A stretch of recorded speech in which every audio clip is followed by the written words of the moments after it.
This podcast is brought to you by FlexiSpot and their fantastic standing desks, office chairs, walking treadmills, and vacuums. Use the offer codes in the description to save the most money that you can and support Moore's Law is Dead during their Black Friday sale. And then it is also brought to you by CDkeyoffer.com. Use offer code BrokenSilicon to save 25% on all Microsoft software. And it is also brought to you by JLC PCB. Get 6-layer PCBs for just $5 and register for $80 coupons at the link in the description, and we'll talk about these sponsors more later. But for now, let's just get on with the show.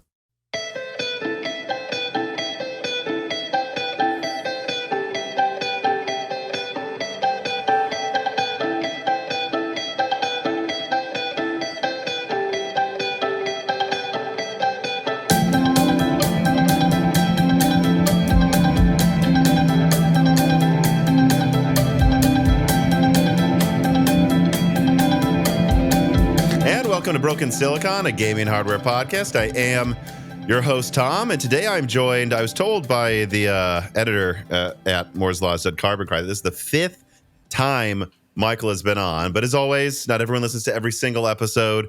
Please tell everyone who you are, what you do on the web, but also to the extent that you can, what you do professionally or what your professional experience is so people get an idea of like where a lot of your, like, I guess you'd say fundamental computer knowledge comes from outside of testing PlayStations or something. Thank you, Tom. So I'm Michael Thompson. I'm based in the UK. So I do NX Gamer and also IGN performance reviews. So I'm kind of focused on hardware, technical reviews, software reviews. My experience is kind of long and boring. So I've been around since the late 80s, early 90s in kind of computing and hardware and development. So I started off working in factories and writing software in Cobalt and Pascal and other languages such as I did some C++, C# stuff back in the day as well. On software for kind of warehouses, so for manufacturing, for cardboards, for tights, for hosiery, for machinery. I used to go around and reprogram those. And then I kind of moved up through like banks and corporate world, and then I moved into government work, and then since then I've kind of been a developer for lots of cloud network infrastructure, data centers, and then long and short of it, I've moved into like architecture, delivery lead and lead architect and stuff like that on big scale projects. So I work for a big, massive organization and kind of do a lot of consultancy work. So my experience is quite long and vast now. I don't do as much actual hands-on keyboards coding as I used to. I still do a bit, still do a lot of peer reviews, still do some level of development and updates and deployments and all that kind of good stuff, but I don't do it as much as I used to. I manage larger teams now and integrate with lots of different infrastructures and incumbents and all that kind of good stuff. So my work experience is quite vast and broad. And in a lot of my knowledge from what I talk about games is from the corporate side. So I understand all of that very, very well. So that's where a lot of my experience comes from. Work with a lot of companies that, share synergies with the gaming world. So Microsoft, worked with them for years, Google, Apple. I've even worked with Sony thinking about it. I've even done some stuff with Sony before. Definitely done stuff with Nintendo and a lot of work with Samsung. So, yeah. Generally quite a broad range of experience. Hopefully that's a quick summary of what I do. No, yeah, it is. And I think this is one of the main reasons I like having you on so much is I think there's a lot of podcasts and websites where they'll focus on the business side and do a very good job of that. But then they'll bring up hardware aspects and like go, okay, well, also this might be failing because of this one part of the hardware, and then they just won't know actually at all how the hardware works or what would be causing that. And then of course there's the other side where people will know the hardware, but because they know the technology behind it, they make, I guess you'd say, tunnel vision bets on what's going to succeed without looking at like the macro level business part of it. And I think you always have a good job of like bringing it all together. I have to say you made a lot of accurate calls too. Now I'm just thinking about this now about like which consoles would do well, which would perform well. Calls that I'd say much larger websites made an incorrect bet on. So I just makes me take even more notice of you moving forward. But so I know you tested the PlayStation 5 Pro. I actually have one in the house right now. I figure we'd probably start there.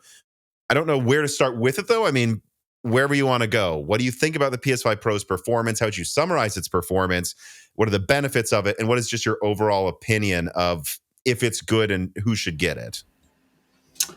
It's a very, very good question. I think it's a great console, but it is very clearly designed around that AV enthusiasts. So I said this in my review, in the fact that it's even more than the PS4 Pro, a smaller leap. And diminishing returns have been around for a while, certainly in the graphical aspect. But in hardware, it's getting harder and harder. And I think I said this quite a few years ago around the fact that once everyone uses reconstruction, native resolution doesn't really matter. And I've never been a big fan. I think it's all around the image quality and the quality of that output versus the performance. And I think beyond a certain point, which is around 1440, 1620p, it's fine. I think that it makes a lot of sense in a couple of aspects. One of them is if you prefer high performance, if you don't like 30 FPS, I think that's it. That's its big ticket item. And then if you've got a large screen, and when I say large, I'm talking like 70, 85-inch screens. It's those kind of screens that benefit from certainly PSSR or just games that use much, much better high resolutions and better image quality. I mean, the standout ones since I've reviewed it, and that was very limited in terms of games I could test. But there are some games that are severely transformed on the PS5 Pro, and that gives me a lot of hope for the future. I think there's a lot of work here that could be done within the software development, within the actual operating system hardware and the APIs that they use. I think it's very early days. I think PSSR will improve to a very similar level to that we've seen with DLSS. So I think all of those things make it a very viable, longer-term Pro. And in fact, I think it will run longer into the PS5, or PS6 than the PS4 has with the PS5. I think what will run longer? The actual PS5 and PS5 Pro, I think its lifespan will be far longer into PS6.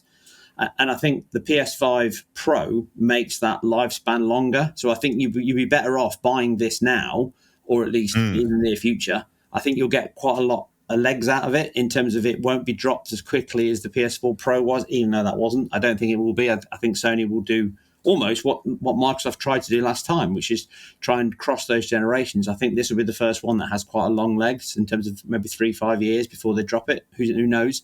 So I think that part of it, I think it's potential. I think that the PS5 Pro offers potential. Right now, unless you absolutely need really high frame rates on all your games and the best image quality, I would wait and see what comes out for it in the future. I think there's a lot of stuff that's left to be shown. I think there's a lot of capacity here, but right now I think it's quite weak from a launch perspective. Almost. Yeah, I mean, there's no major game with it right now, right? I mean, nope. This is a console. I don't remember if the PS4 Pro did, but it probably did because I think they're just kind of a faster release cadence back then.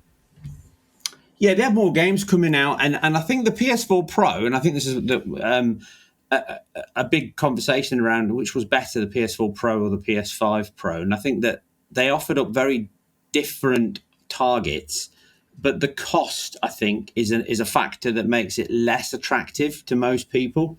But the overall delivery of it, I think, is a bigger game changer on certain games. Final Fantasy VII Rebirth, that performance mode is absolutely transformed on the PS5 Pro. And that's part and parcel because of poor choices from the developer side and the fact that PSSR has been very, very well implemented there. And it's probably the latest version that's going on in the SDK. So there's definitely a lot of places where it can improve more. But I think that is the probably biggest win. PSSR is its biggest win. That and the ray tracing enhancements. And I think its biggest weakness is the CPU. I think that the fact that they didn't do much with it is going to hold some parts of the audience's view of it back in terms of that's the one place where PC can really lean forward. Yeah, what's interesting about the CPU is, and you need to correct me if I'm wrong, but when I watched your review of the PlayStation 5 Pro, you highlighted something that I think people underestimate pairing of the PS5 CPU with its GPU. I think so many people get obsessed looking at 9800X 3D reviews, and they're like, oh, it's double, triple Zen 3 or Zen 2, whatever it is. And then they just forget that, like, actually, if you look at the average on Tech Power Up, the Zen 2 is still getting like 100 frames per second on average or something. But you found that there were some games, and I'm sure it is engine dependent how well optimized it is for the PS5, that the PS5 Pro's CPU seemed not CPU bottlenecked in games you thought it would be, though. And it almost seemed to be performing well above what you would expect if it was on PC, simply because the PlayStation 5 just has to game. It's more optimized. It has co-processors to handle other things. Didn't you find a couple games that proved that the CPU was less bottlenecked in same settings on PS5 than on PC, just because PC isn't as efficient? Yeah, absolutely. And I've said this before. It was Dragon's Dogma 2 is the biggest Right. one, but I've been doing some other ones at the moment. Some videos coming up in the next day or two. I've got Dragon's Dogma 2 was one of them. Space Marine 2, Baldur's Gate 3. And I think it's all around the core benefit of consoles. And I feel like I bore everyone when I say the same thing over and over again. The benefit of consoles is the fact that, and it's one of the reasons why I was talking about the PS5 Pro before it came out. And like, I appreciate what you said earlier at the start about calling it right. It's because a lot of people don't get the technology aspect unless you've written lots of complicated data-driven performance-related code, which is a dying art. It does generally seem to be a dying art, and games are at the top end of that, apart from like rocket science or flight, probably the fastest thing you'd need. But people don't write performance code. But when you've got a console, there's a huge amount of benefits that come from just having a single pool of RAM. So on PC, you have to duplicate everything in two buffers. That costs you a fortune. You've got to manage that across the CPU and obviously your PCI Express. Right. That's a headache. That's huge amounts of power gain Because as well. if I may, like people talk about how on PC, it's like, yeah, but remember, if you have, I don't know, like let's bring up a card that has a lot of issues now. If you have an RTX 3070, sure, it only has 8 gigabytes of RAM, but then you have 16 gigabytes for the system, and you have 24 gigabytes total, so isn't that better? And it's like, well, you actually have to duplicate half of the data, and the CPU now has to tell two things what to do less efficiently than if it was just unified, right? Yeah, exactly. And it's the cost of all of those things. You've got a huge amount of cost when you're just using pointers, or you've got address spaces that you've got to manage, and then you've got to keep those in cache. You've got to understand it. If you get any kind of stale caches and misses there, that costs you performance all the time. And we're seeing that all the time in PC space now. You've got a lot of people complaining about all the basics of what PS5 was fixing, which is it created a completely abstracted data management of data from disk, basically, from disk to GPU. And it took a lot of that effort away from the devs, and it made it more efficient in terms of it managed that for you. So then, in addition to that, when you've got dedicated I/O blocks that handle all of your decompression, data movements, it puts your request in. It's almost like, back in the day, DMA hyped up for like Mega Drive and stuff when you had, and the Amiga was one of them that started it all off. When you've got direct memory access that can be handled from a separate chip, your CPU can be busy doing other work that doesn't need to copy, and it just gets tapped on the shoulder and says, data's there, do you want it now? On PC, you don't get that. So on PC, as you quite rightly say, not only are you duplicating the data, you're actually having to work 3-4 times more just to move that data around. So the thing is that this is why people get concerned about saying the PS5 needs to have a 9800X. It doesn't. It never did. I mean, it's why they took out the AV12 blocks, and they don't need all that. Because if you're doing that kind of heavy workload, you pass it to the GPU because they can work in tandem, and they even have dedicated buses to handle that work outside of the main bus. So there's a lot of benefits within the PS5 and even the Series X and Series S Sure. that PCs just don't have. And I think we've seen that. And you'll see it in some games I'm covering, but you're right, you said Dragon's Dogma 2 was significantly better. I think it was 30% faster than the 5600X. I tested it again. Which is crazy. I mean, that puts it up there with probably like, well, it depends on how you look at it, because usually on PC, lower core is faster. But it's like, that kind of puts it up there with like a 5800X or something. Who knows? Like, and in real world performance in that game, right? Which is something I think when people were, critical of the PS5 Pro not upgrading to Zen 3. It's like, I think they ran their own tests and decided they don't really need it, right? Although I will say, I think you said the CPU does hold it back. That it's not because the CPU is bad. It's just the GPU is so much stronger than the CPU, right? Like that's why there's always a bottleneck. That would be a bottleneck because the GPU is just wildly stronger, right? Yeah, correct. And it's also the fact that when games are made specifically with PCs in mind, that's also an impact. If the game isn't data heavy and it isn't managing its data across multiple blocks on PC, so it hasn't got all this extra work, it's not decompressing things often. So you've got a very linear game. Say Alan Wake 2, for example. Alan Wake 2 is a good example. So Alan Wake 2 isn't a game that relies on very fast CPU in terms of streaming data in and out. It's kind of an old design. It's very technically driven in terms of ray tracing, really high quality, very dense meshlets. Everything's kind of using newer technology, but it's all in fixed blocks. You go to a level, it loads that level. That level's always kind of partially resident. It just shifts back and forth. It's not like Red Dead where you're traveling around to different places. So that won't utilize some of the core benefits the PS5 has. So therefore, it won't be using the I/O blocks very heavily, and therefore it is leaning heavily on the CPU because the code has not been changed to basically lean heavier on the GPU, which a lot of console developers do. So Right. you'll then see it underperforming compared to probably what you see in the other market. And in fact, there's games that I'm testing at the moment that prove that, and they actually scarily underperform. And it's not because the CPU is weak; it's because they're making the CPU do more work than it was designed to do. There's a lot of stuff that can be done elsewhere, i.e., there is dedicated blocks or even the GPU. Because they figure if you're someone, right, gaming at 120 hertz, which is what any high-end PC gamer would be doing by now. Some game at 240 hertz. They're going to go, well, they probably have at least a 5800X 3D or something, or Zen 4, right? And so they're going to program it that way to go with a high-end GPU. Yeah, absolutely. And you'll see this in the reviews. When you see games that benefit from the 5800X, 7800 and the 9800, most of them, not all of them, I don't want to offend anyone, but most of them is where their code's pretty bad. And that's where they benefit, because these huge caches means that you don't get all that. You kind of visibly see what that cost looks like when you've got bad code, or you've got stale pointers, or you've got data that's not ready yet. All of those things cost you a fortune in time.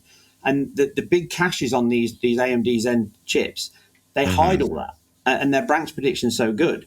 And on consoles, you've got a much closer, better controlled tool set and development environment. So devs can, maximize the hardware much better. But also, they've got access to better libraries that are dedicated to that. And the compilers, they're written specifically for the hardware, which on PC you just don't get. Even if you ship on Nvidia only, how many graphics cards is that going to cover? How many CPUs is that covering? So it's the complexities that PC, it's its biggest strength and its biggest weakness. I say it all the time. That's PC's biggest strength and weakness. It's very hard to develop for, but by proxy, you can power through most things if you've got the money to buy it. So it swings in roundabouts. But the CPU is good. It's just, it's not up there with the CPU you just quoted, and never will be. When it's just pure dedicated CPU work, PC will always win.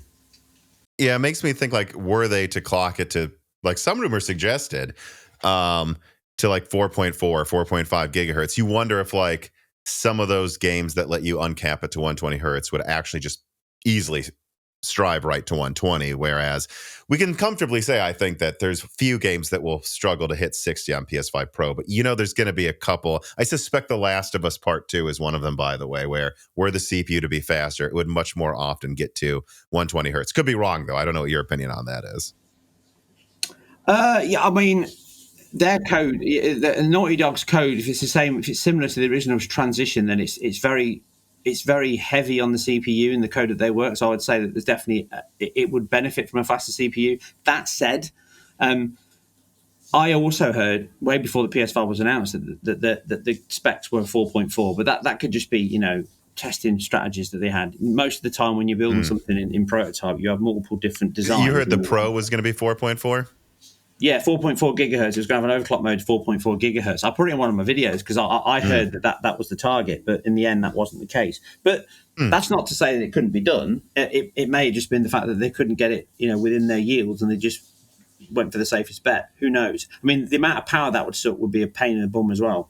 Yeah, I wonder if it's a combination of yields and power, because what I talked to a developer, of course, I'm not going to say which one it is, because I can't, but they told me that, and they're testing, and this I believe is unofficial documentation for devs, like if you boost the CPU to like 3.85 or whatever it is instead of 3.5 gigahertz, like the GPU suffers 1%. So it's like, it's free. It's like just a free, basically, performance boost to the CPU. Most devs, if they run into any CPU problems, will for sure just clock it faster to lose 1% GPU horsepower. But I wonder if when they went to like 4.4 gigahertz, some of the yields at that speed were lowering GPU by 10, 20%, because it's just sucking so much power.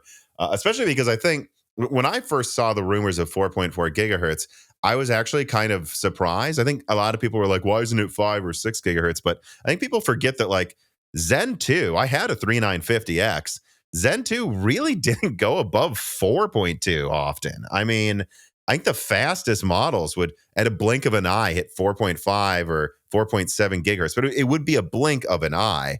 And I wonder if like it was just too ambitious to think they could, even on 4 nanometer, clock it faster all core than actually what any desktop Zen 2 is able to do. I agree, and I just don't think it's efficient. We've seen this before, and obviously there's always a balancing point, the tipping point between how much power do you use and what return do you get. And at some point, I would assume these guys know what they're doing that made the console. They probably just got to the point and thought, do you know what, 3.85, that's the sweet spot. Let's just leave it at that. It gives enough. I mean, that's enough. If you're just shy of your, I mean, this is the thing as well. People talk about frame rates. It's never frame rates they talk about. It's frame time. So they're looking to hit a 16 millisecond frame time. If they're staggered their frames, then they need 16 milliseconds of CPU time. That 10% could be the difference between a game that tears or a game that's somewhere in the 50s. So therefore, that can make a difference, but not always. And like you say, it's worth 1% on GPU. You're not going to notice that, or at least you can hide that anyway elsewhere in the chain. Travis Gooding writes, and he says, how do you guys think they managed to redesign Zen 2 for 4 nanometer? Since Zen 2 was design compatible with their 6 nanometer refresh by default, I'm just surprised there hasn't come out any other possible design tweaks or improvements that would break backwards compatibility but would benefit Pro SDK. I'm always looking forward to you guys discuss hardware together. And what do you think about it? The fact that this is this is the only 4 nanometer Zen 2 product. Like, I don't know how much you have a look into this type of a thing, but how much effort do you think looked into shrinking it to 4 nanometer? Do you think they just didn't shrink it that much and they just went for, they basically just translated it exactly in die space and were like, we'll just take the extra efficiency in clocks? Or like, what do you think went into that, and why wouldn't they have added any tweaks to it when they translated it? Well, I mean, I think it's all around complexity. If you I think I said this last time. If you change CPU, it makes a huge difference to everyone's development chain in terms of how much you change that. So you really want to keep that to the minimum, because it means that all your effort for testing and regression testing, all of that's much smaller. So you can manage it easier. So the shrink was, I assume the shrink was around whatever AMD had in the box at the time, because a lot of this stuff will be, what can we do in the timescales we've got? And therefore, they would have said, well, we've got a shrunken version that we've done a die for on Zen 2. We can put something better on there. We've got RDNA 4 coming out. You've got your roadmap. What can we integrate with? And they would have worked on a solution. It's not off the shelf. It would have been based on whatever Sony wanted and AMD wanted, but it wouldn't have been it wouldn't have been custom design either. It's a combination thereof. So I'm assuming the CPU side was, we can't really go anything other than Zen 2, or at least we can't change that their version of Zen 2, because I think people miss that.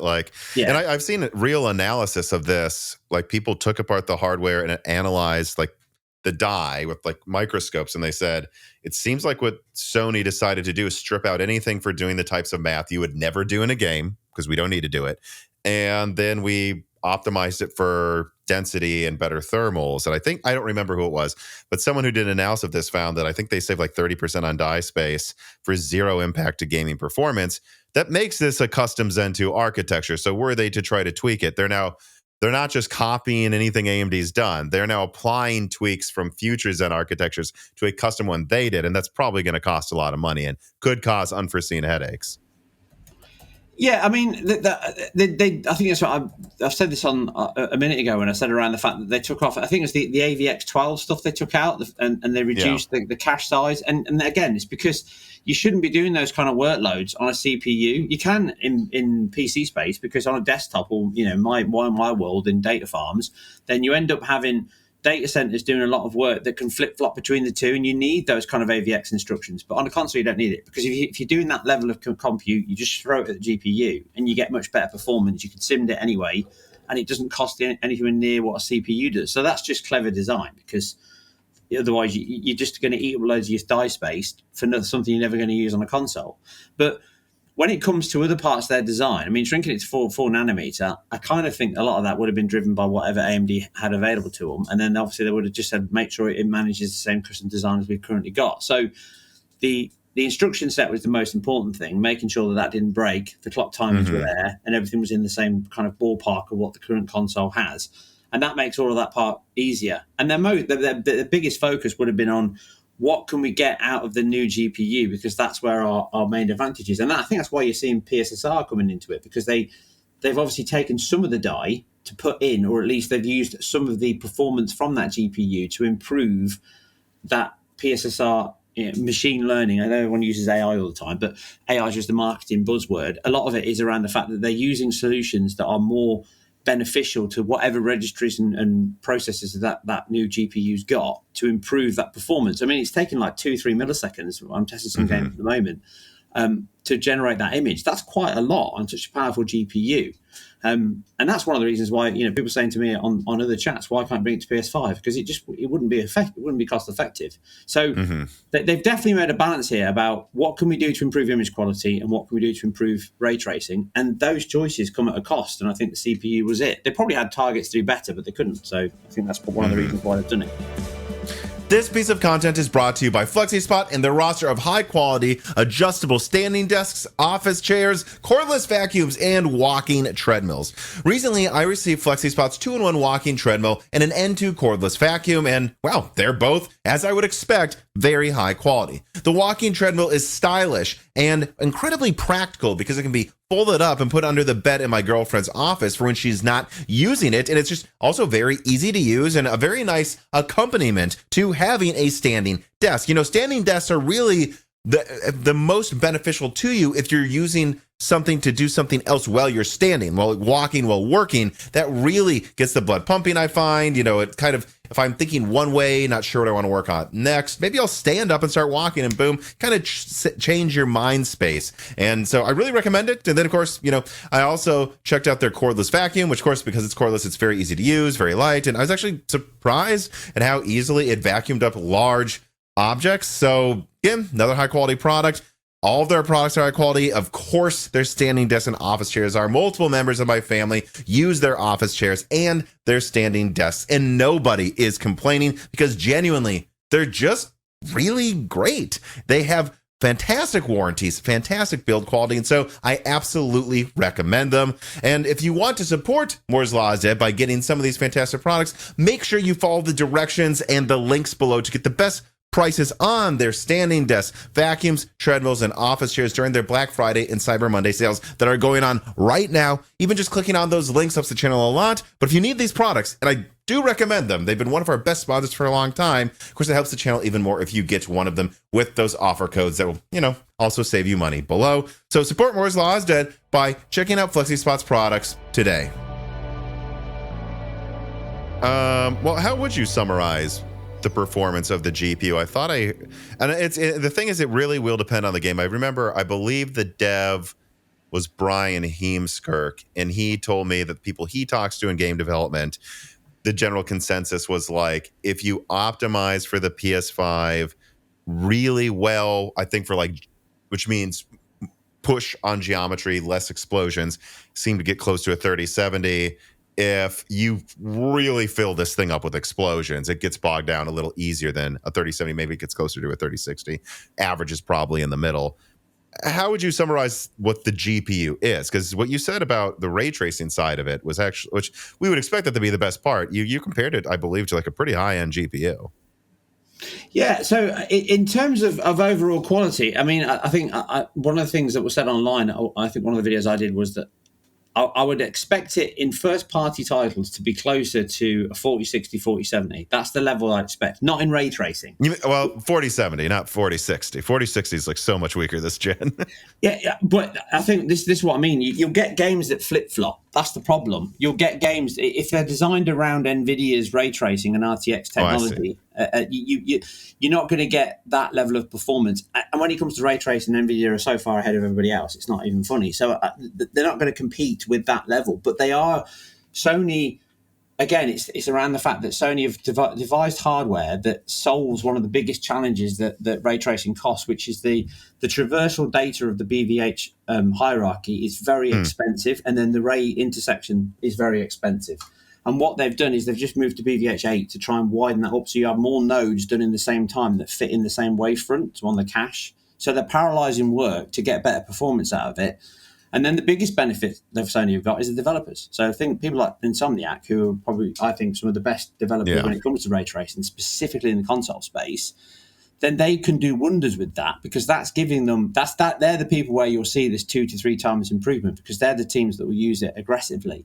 And it's because they'll manage that box very well. They'll limit what's in the BVH and what the proxy objects are.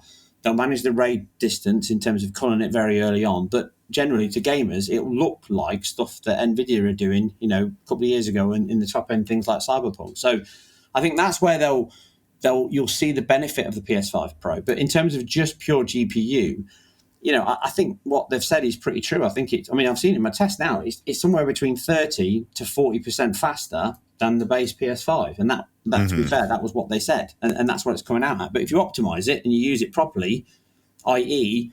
you use PSSR, you improve the ray tracing quality, you're still going to get it will look artificially higher because you'll get better image quality, faster performance, and better ray tracing. So that's where it kind of pays off, and that's the design ethos behind the PS5 Pro. If you just want to run a game on it, and we're seeing this now in backwards compatibility titles, it's not a huge leap because it's not really being used properly. It's just pushing more pixels. That's really it. Yeah, I think this came up when you were especially talking about Alan Wake 2. Is like, which is a game that is brutally hard on GPUs. I think you were kind of saying, like, if you're talking about raster, if it's optimized, and again, we're not talking about ray tracing yet, it's somewhere around like a 6800 XT. If you don't optimize it, maybe 6800. But if you optimize the ray tracing, I think you said it gets to 4070 Super. So what does that mean?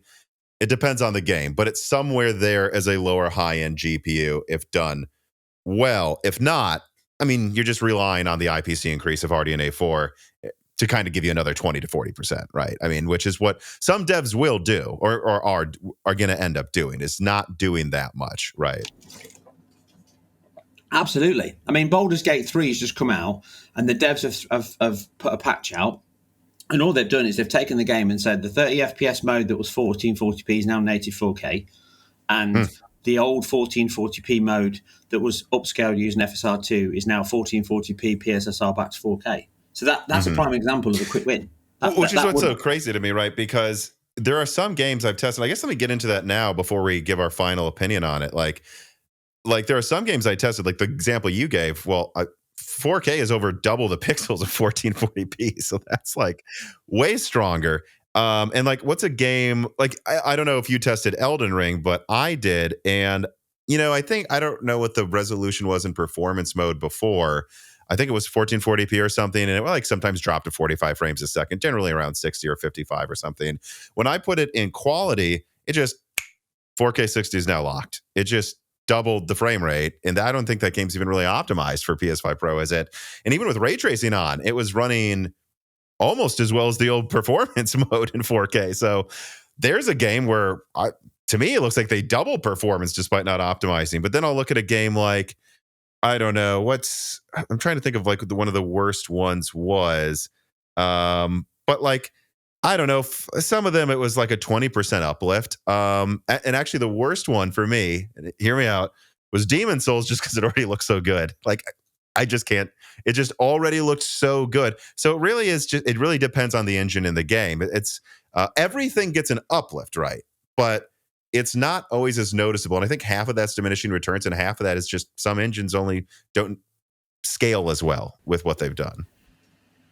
Yeah, spot on. You'll have games that thread nicely across the GPU cores, and they'll use AIUs very well, and some just won't. And it's very hard to do multiple things other than resolution. Resolution is the easiest thing you can do across the GPU. The more AIUs you throw out, then by definition, it will just do better at it, because that's what they're designed for. But if you're trying to do lots of things at once, it all becomes around that balance and becomes harder. So you're going to see games where the engine itself, or at least the code base that's running behind it, is going to affect how that performance comes out. And Elden Ring is a good example of one, like you say, that does lean quite heavily into faster GPUs. And we've seen that in the PC space, and therefore it's doing better on the PS5. But Alan Wake 2 doesn't run very well at all. In fact, it runs worse on the PS5 Pro in its performance mode than it does on the PS5. But again, that's because they've gone for 4K rather than 1440p for using PSSR, and PSSR has quite a big hit. 2% on 2 milliseconds on a 16 millisecond frame time is a lot.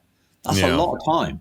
And that's enough to cost you the impact that you're seeing. In addition to that, they bumped up the effect. So that's a good example, I think, where developers should just look at it and think, do you know what, I'll put an extra mode in, but leave the old mode there. Because I think the old mode probably would have been close to lock 60 now. And that might have been a better benefit than just increasing the image quality for such a dark game doesn't make a huge difference most of the time because it's such a dark game. Yeah. And I'm just looking over my notes too, just like for people listening to give an idea of like what I've tested. I've already mentioned Demon Souls. Which it looked incredible, super sharp, but I just kind of already thought the game looked almost perfect. But like Resident Evil 8 was a crazy one for me because that one, it really did, I wouldn't say it doubled the frame rate, but it was like 80% faster with better settings. That one was a crazy one for me. Did you test Returnal? Not at yet. all? Okay, so that one was interesting because, I don't believe it has any patch for it. It's not, no. But it is a dynamic resolution game, I believe. And I believe analysis of that game when it came out was what they've done with upscaling from lower resolutions is quite an achievement. But when the game gets really heavy, yeah, I mean, look, there's frame drops sometimes to 55 or 50 frames per second. And clearly the dynamic res is hitting sub 1080p when a ton is on screen. I thought this one got like a PS4 to PS4 Pro wiping off the Vaseline. Like it just like went from 1080p to almost like probably not 4K, but wildly higher resolution at a locked 60, which is interesting because this is one that didn't get a patch. And yet I think this one was a more noticeable uplift than Demon Souls. Right. So it's weird how much it varies in that way. Well, I think I haven't played it and I'll have to go back and play it because it is a great game, but I think it uses upscaling from 1920 by 1080. It uses TAAU, I think. I can't. Is it Unreal Engine? I can't remember now. Sorry, but I know it uses. I know there's definitely 1920 by 1080 base, and if it's DRS, then yeah, that's one of the big benefits from it. And Demon Souls, like as you said, it was a cracking looking game anyway. It still looks amazing. So that is a good example of diminishing returns. You can increase that to 4K, and it's like, yeah, I don't really notice it, and it still looks great. And that's a good example of it. And then you've got games like. I tested the disc version of Star Wars Jedi Survivor, and that actually, the disc version, if you remember when it came out, it was crap. It ran really bad. It had ray tracing on in performance mode. It used FSR2. It was dynamically scaling. It went from like 1260p down to like 720-ish p. And now on the PS5 Pro, that same disc code, locked 60, no dips. And that game was heavily bound, CPU bound on PC, not CPU bound on the PS5 Pro. And that's 30% faster, and it now runs somewhere around 960p resolution upscale back to 1440p in that performance mode. So that one really did stand out as a boost. Yeah. Whereas Star Wars Outlaws, they've boosted that using a newer mode, and it runs worse than the old performance mode. So I'm still scratching my head on some of the choices that have come for these games. But there's definitely benefits in the PS5 Pro significantly.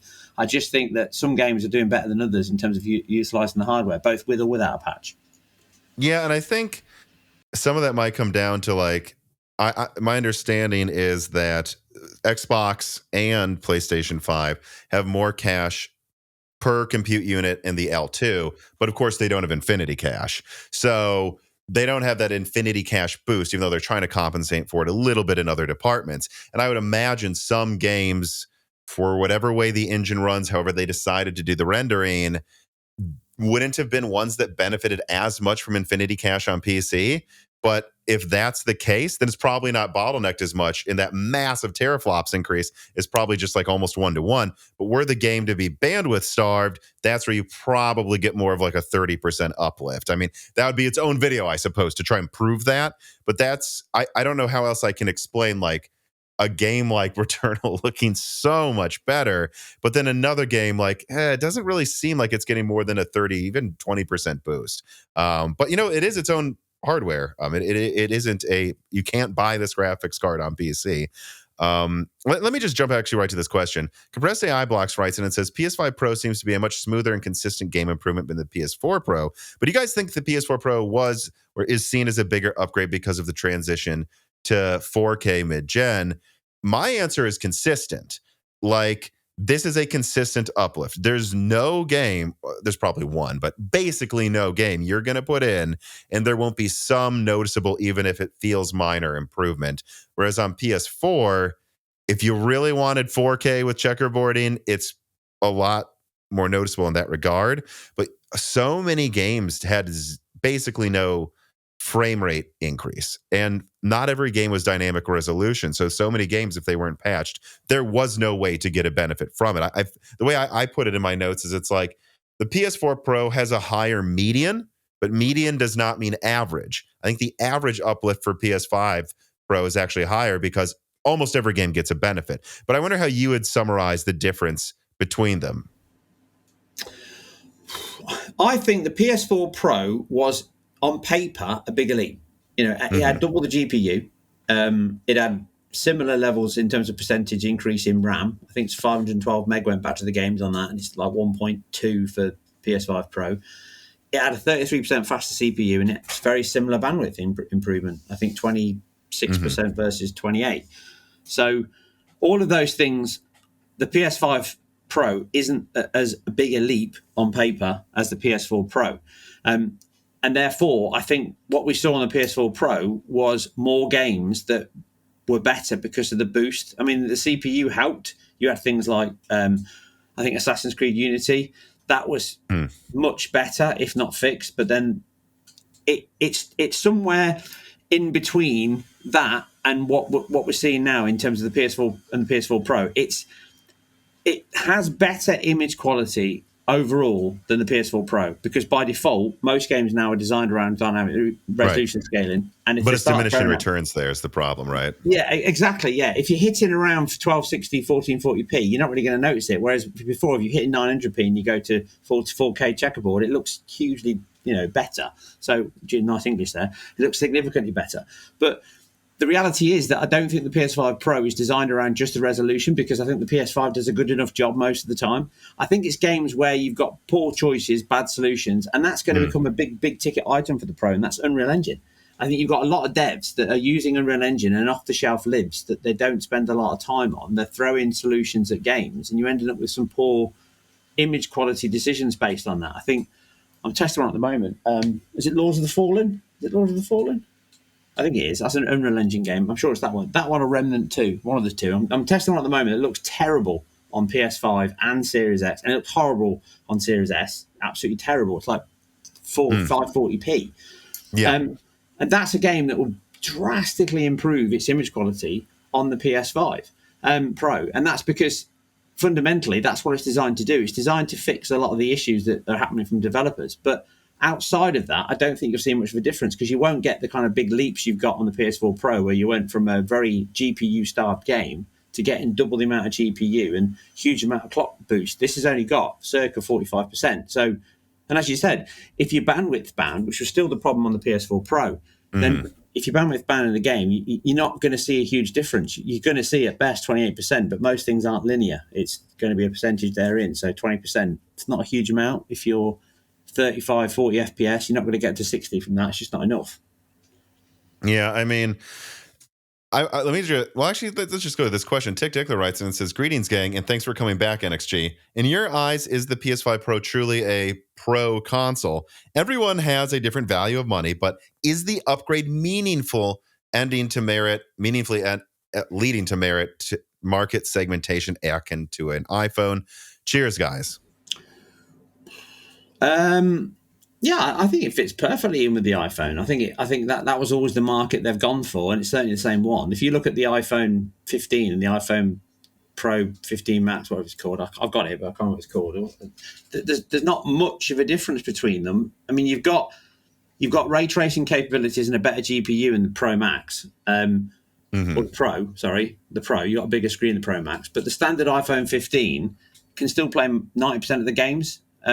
So I'd say that the Pro is very similar to that, if not slightly better, because nothing's off the table. Everything you play on the Pro, you can play on the PS5, but you are going to get boosts. And there are going to be games where you're going to get significant amounts of additional graphical fidelity and or performance options. So I'd say, yeah, it falls exactly in that line. And that's by design because they don't want to segment the market. That's the biggest thing. And the thing about the PS5 Pro, it's another route to market. This isn't Sony trying to say we want to compete with ourselves. They are trying to stop people bleeding over to PC space, which always happens at this point of generation. And they're trying to make people stay on board, or if they want to double dip, come into the console space. So there might be people on PC, and I have this argument all the time. I mean, I work in PCs day in, day out since they weren't easy going. You know, back when you had CLIs and everything was jumpers and configuration and auto-exec.bat. Now it's a lot easier, but the reality is you'll never get the simplicity and ease of a console and a PC. It just won't happen. Even the Steam Decks, as close as it gets, it's nowhere near a console because you have all the faff of upgrades and Proton, and sometimes you can't get a game to run and you have to use the screen and it gets a bit cumbersome and you can't log into a game. You don't get any of that because it's all designed around the experience. That's where the PS5 comes from, and I think that's what the Pro is about. The Pro is about expanding their market, and if this does a similar level of numbers, 15-20%, I think the Pro sold PS4 compared to the PS4 base model. If this does similar, then they're still growing their market, and that's the thing. That's the point of this. It's designed to extend their market for people that think, I'm not buying a PS5, but I might buy a PS5 Pro because I've got an 8K screen, or at least 8K screens will get pushed again. And I think we had this conversation last time where I was like, they will, even though I don't agree with it, they will push 8K. It will become a thing because it will move TVs. It'll be interesting to see how well some of those 8K games go. But I think you're kind of dancing around something I want to get to as well. It's just like, who would you recommend it to? And I was thinking, I just think if you're, and I'd say to people, hear me out, if you're buying new and you have the money, look, I would get the Pro actually, if you don't own a PlayStation 5 yet, because ultimately, if you don't want a disk drive, well, then what? It's like $450 to $700. So you're paying an extra $250. And I think you're going to spend way more than that in games probably. And it's just everything will run faster. I did notice too, just like pretty much everything runs a little faster. Things load a little faster. The menu's a little snappier. And I go, if you have the money, life is short, that type of person. Or honestly, if you're someone that just plays a ton of games, like it comes with 2 terabytes, wouldn't you just rather and you can sell the PS5 if you already have it. You're not spending that much net if you play a ton of games. And now all of them run better. Again, life is short. Who I don't think it's for is someone, honestly, like you kind of alluded to, I think, who plays in the 30 hertz mode. I think it's already maxing out image quality almost there, besides ray tracing. Even with ray tracing, because it's so easy for it to run at 30 frames per second at a decent resolution, I don't think you'll notice. And I also just think someone who already has it and plays like a game a month, like Demon Souls is such a good example. I could tell the difference easily between the Pro and the non-Pro settings, but it in no way affected how fun the game was. And so if you play a ton of games, you got more storage, you'll probably notice the difference. Why not have all of them just always run, like make up for when a game isn't well programmed or something? But if you're not someone who plays a ton of games, I think this is much less of a big deal as it was with the PS4, because the PS4 is just, everything was 1080p or 900p 30. So like it was more noticeable in like the biggest releases, I would say. But if you don't play games a lot, I think the base PS5 is fine, honestly. Yeah, I think that the market for this is those that want to have the best visual experience, and that absolutely comes down to frame rate. So if you want 60 FPS, I would recommend this wholeheartedly to everyone who wants to buy a console. This is the console to buy, because what we've seen already would become the norm. And I think I said that at the start, and a lot of people said it wouldn't happen, that 60 FPS will very quickly fade back to 30. It hasn't happened. And that's as expected. But what the Pro will do is it will offer very similar, if not better, image quality to the PS5 at 60 FPS in its Akin 30 mode. And I think that is a big sell. I think that is where the Pro will benefit. And if 60 FPS is your be-all and end-all, then, and some people it is, and that's fine. I can flip-flop between them. I play games at 240 sometimes, even though it's not as common as a lot of PC gamers say it is, because it's not, because it takes such a huge amount of CPU time, let alone GPU. You can tell the difference, but it's not the same as 30 to 60. And I think that's where the Pro works out. But as you say, if you're playing FIFA, or FIFA's dead now, but FIFA or COD, once a year, then this isn't going to make any sense. You're better off just buying a PS5 and sticking with that, or another console or another PC.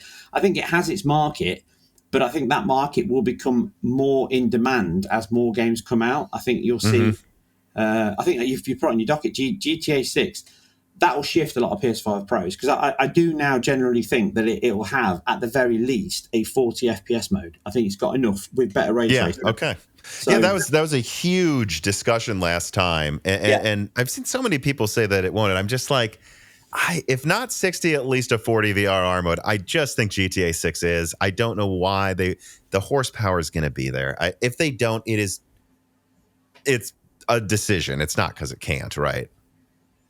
Yeah, I would almost put money on the fact that it would be detrimental for Sony to not send, and they do it all the time, to send engineers into Rockstar. And Rockstar don't need the help, let's be clear. They're top of the tree in terms of technology. They're absolutely amazing. So far ahead of the world, of most of the game generation. They're incredible.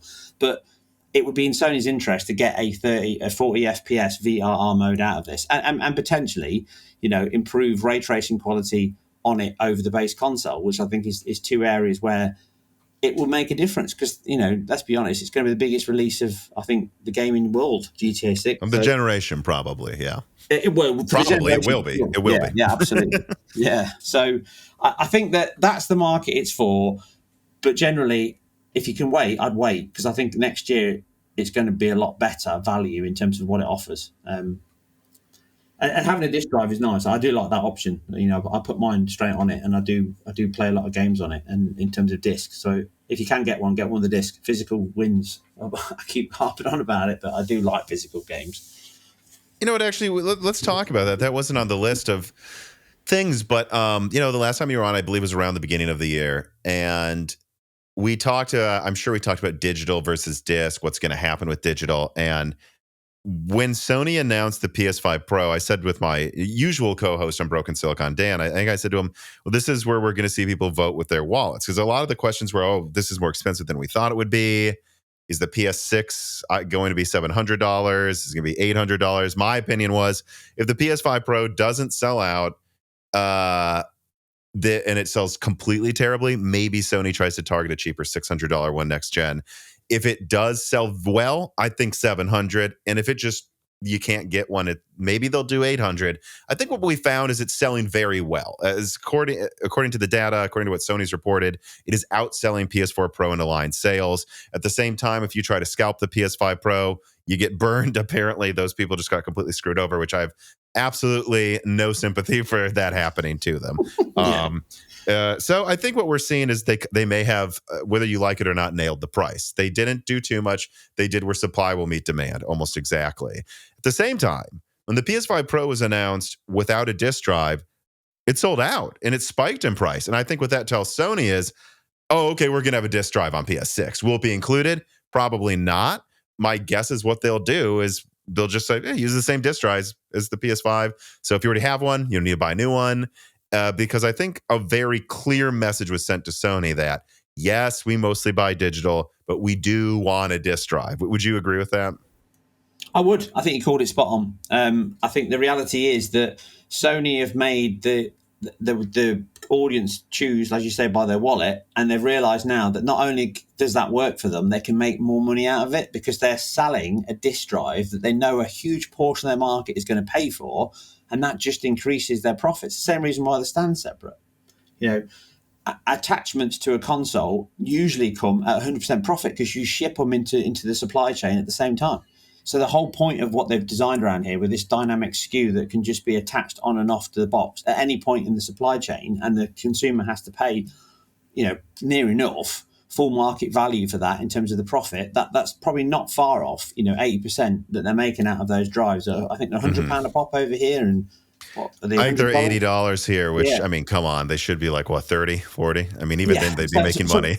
Yeah, exactly. So they've and to be fair, right, it's one thing where I'll say, even though I'm not a fan of it, a company is about making money. Any company, a company's got to make money. I get that. And if you're willing to sell something that the audience will buy, and you found a price that they'll accept, then you can't fault them. That's just good business at the end of the day. And they've found a market that says a big portion of our PlayStation market will pay an additional $70, $80 or £100 to buy a disk drive. Then why wouldn't they? It's revenue. And I think it's spot on. I think that they'll use exactly the same drive, the same process, and just stick it on the PS6. And I think the market will accept it. And they'll probably bump both of the prices up. I think you're definitely seeing them edging towards PS6 being a much bigger leap than PS5 Pro, and the price being reflective of that, i.e. this or slightly more. I wouldn't be surprised if the next console comes in around $799, $899 at all. Yeah, and to be fair, the disk drive allows you to go on eBay and get games for $5 that are old, right? And a lot of other devices are removing it entirely. And so I guess that's just them going, look, we're basically putting a game's worth of markup right, on the disk drive. That's what we're doing. And it's because we know you're going to save at least a game's worth of money buying discs over time. But if you want that, there it is. If you don't use it, well, we're going to save money and not put it in the console. Make it smaller too I know a lot of people who just refuse to buy discs now, even on console. So, this piece of content is brought to you by CDkeyoffer.com. Just in the past few weeks, Dan built a new PC with a fresh install of Windows 11 on a blazing fast Gen 5 NVMe SSD. And of course, that code for Windows 11 came from CDkeyoffer.com. And we've been using CDkeyoffer.com at Moore's Law for a very long time. I use it for my office software on both my desktop and my laptop, and that's because they're reliable. They've always been there for us, and they offer reasonable prices for Microsoft products that are usually set, in my opinion, at monopolistic pricing. And you know what? They're actually having a Black Friday sale right now. So if you're looking to get the best pricing on Microsoft software or games or other products on their website as well, please show support for a company that's shown support for the Moore's Law is Dead team and community for years by using offer code BrokenSilicon to get 25% off all Microsoft software and DieShrink to get 3% off everything else. Again, you're supporting the channel even if you just click on the links in the description. But of course, also, if you need these products, getting them through CDkeyoffer.com during their big Black Friday sale, well, that helps the channel even more. So support Moore's Law is Dead by checking out CDkeyoffer.com today. But I guess that's a question. We probably already answered it. XTX999 writes in and says, do you think the market will accept the price increase? My answer is right now the data suggests yes. Yeah. I think they have, and they will, and I think it'll go on from that. At the end of the day, the disk drive is a differentiator for Sony, and this is the big problem you've got. At the moment, the price is where it's at, but it's also reflective of the fact that their competition is now dead. Their only competition is Nintendo, who also charge premium on the hardware, knowing that the quality is there and people will buy it. So I think you're going to see more of that from Sony in terms of, they're just going to look at the market and think, what can the market accept? It's easy to drop a price. It's very hard to bump it back up. So I think it's easy for them to launch at $899, realise it didn't do very well, and drop it down to $799. And that used to be the days of old. Consoles always used to do that. That was one of the reasons they used to shift units of like the Super Nintendo and Mega Drive and even the PS1 and the Sega Saturn. Back in the 90s and the 80s, they used to ship them and then they'd knock £100 off come Christmas time and they'd fly out the door. So I think Sony will definitely push the market price and think they've realised that with PS5 Pro, they're close to bob on because, there has been a lot of outrage, but it's still sold, hasn't it? Like you say, it's not done terrible. Mm-hmm. Well, you mentioned them, though, so I want to get to it at least briefly here. I mean, what do you think about the state of Xbox? We talked about it before. My suspicion is probably everything we said was going to happen and how we felt. I'm guessing our feelings haven't changed at all from like about a year ago when you came on. But I think we've just had things cemented. Like Satya Nadella said, yeah, look, we're bringing every game to third party. Everything's going third party. We've seen them launch a new Xbox that's really just making a higher profit margin on the Xbox Series X. They refuse to drop the price on the Series S. What do you think about how Xbox is doing? Exactly that. I mean, nothing surprised me. I called it back in 2017 that they were going to do this because, again, experience with them. We had conversations on multiple of the all shows, and I've had multiple videos. They've gone exactly as planned. Microsoft have a history of abandoning things when it doesn't work for them. That I've been bitten by that and burnt by that myself personally in my day-to-day job, and I've seen it over the years with everything that they've done. I think that the shame for me is the fact that, and a lot of people say, I hate Xbox, and nothing could be further from the truth. I think when Xbox started, I think they were amazing. I think that it was such a passion-filled project by a bunch of individuals that worked within Xbox. And this is the thing, the company isn't the people. The people that make the consoles were so passionate. Was it Jay Allard? I think it was, wasn't it? Jay Allard, that was original guy around the Xbox, and Seamus Blackley, I think it was. I honestly don't remember. I got their names wrong. But the console was just a passion project. Bill Gates didn't even want it. He didn't agree it, but they pushed forward. And then the 360 was where they really, really excelled, and I think it was an amazing piece of work. They've never been the same since. Once Peter Moore left, they've never been the same. they used to be passionate about games. They used to be into the whole marketplace, and they've long since moved away from that. And I've seen that even before the Xbox One launched. It was towards the end of the 360s generation they were going that way. And I think they're just transitioned into another machine that follows that route of we're making money out of it, and what can we ship on it, and how well can we diversify our marketplace, and what can we own, IP collection, and build things up. So unfortunately, I think Xbox has become nothing more than just another gaming brand that's moving into other places. And I think the writers on the wall. Yeah, exactly. They've become another Sega. They've become a bunch of publishers that will ship their software wherever they can. And I think I said it when people were talking about the Activision acquisition. I think that's what we were talking about last time. I said, be careful what you ask for, because it was kind of obvious what they were doing. That was their transition into going into the new place. And that's what Microsoft have always done. They kind of give themselves away. They did the same thing when they bought Netscape Navigator and screwed them over, or screwed them over by buying Mosaic, and screwing over Netscape Navigator to take the internet marketplace in terms of browsers. That's what they do. And they did the same thing buying all the publishers up so that they can have this huge revenue stream, whereas they can allow Xbox to kind of dwindle away, and Game Pass becomes this funded model by all the games they're publishing, and then they ship them more multi-platform. I said that Indiana Jones would be on PS5 within 6 months, and sure enough, it is. And that's too big a game not to ship, and that's the beginning of the end in terms of shipping. So I think it's a shame that they have gone multi-platform, but I think fundamentally it was the only way they could go, because they can't keep losing money. And you had a lot of people in the market, all the fans saying that Game Pass is profitable. You and I, many others, said it can't be. It's impossible. Game Pass model doesn't work for big budget AAA games. It's not viable. And now we've seen why, because this was always their aim. So it's a shame, but yeah, it was kind of inevitable, I think. Yeah, I think it was probably Colin Moriarty of Sacred Symbols. I was listening to an episode months, probably over a year ago. And he said, all of you people that think like buying Activision, not buying acquisition, acquiring Activision, any of you who think this is a death knell for PlayStation, it would only be if like they could get 100 exclusives out right now and crush them. Because the longer this goes on, they spend like $60-70 billion. That's actually going to accelerate them going multi-platform, because they just spent like $70 billion.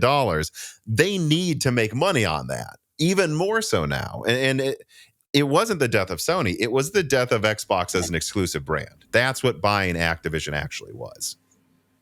Yeah, absolutely. Yeah. I mean, at the end of the day, an acquisition of that size has to wash its face at some point. And even the money that Activision make, which they do, this was a means to an end in terms of mobile. It was to get all of their games and software on every piece of you. That's why I said this on a was it on your, I don't know, one of my videos. The whole push around Marketplace and Apple and Google and the exclusivity, that was, Microsoft were very invested in that, because they had strategic partners in terms of people that were on the same size as them. And now that that's been broken with Epic and their marketplace law break with Apple, that's where Xbox are going to go. They're going to lean on that and start putting their games on mobiles. And that's where Activision comes in, because of is it Kingston? What's the name of the Activision subsidiary that does? There's a subsidiary of Activision that's the biggest game market, that's got like Candy Crush and stuff. That's the reason they bought them. King, maybe, I don't know. Yeah, Kingmaker, I don't know, something like that. But that is where they've gone, and exactly that's it. That even at the rate they're making, I mean, I looked at their profit earnings last quarter, and the only people that made money was Activision. And even with Activision, and they kind of capex their expense of that purchase over the period of years, because that's the only way you can do it at such a massive expense. You forecast all of your expenses to try and pull some of that back in your tax bill at the end of the year.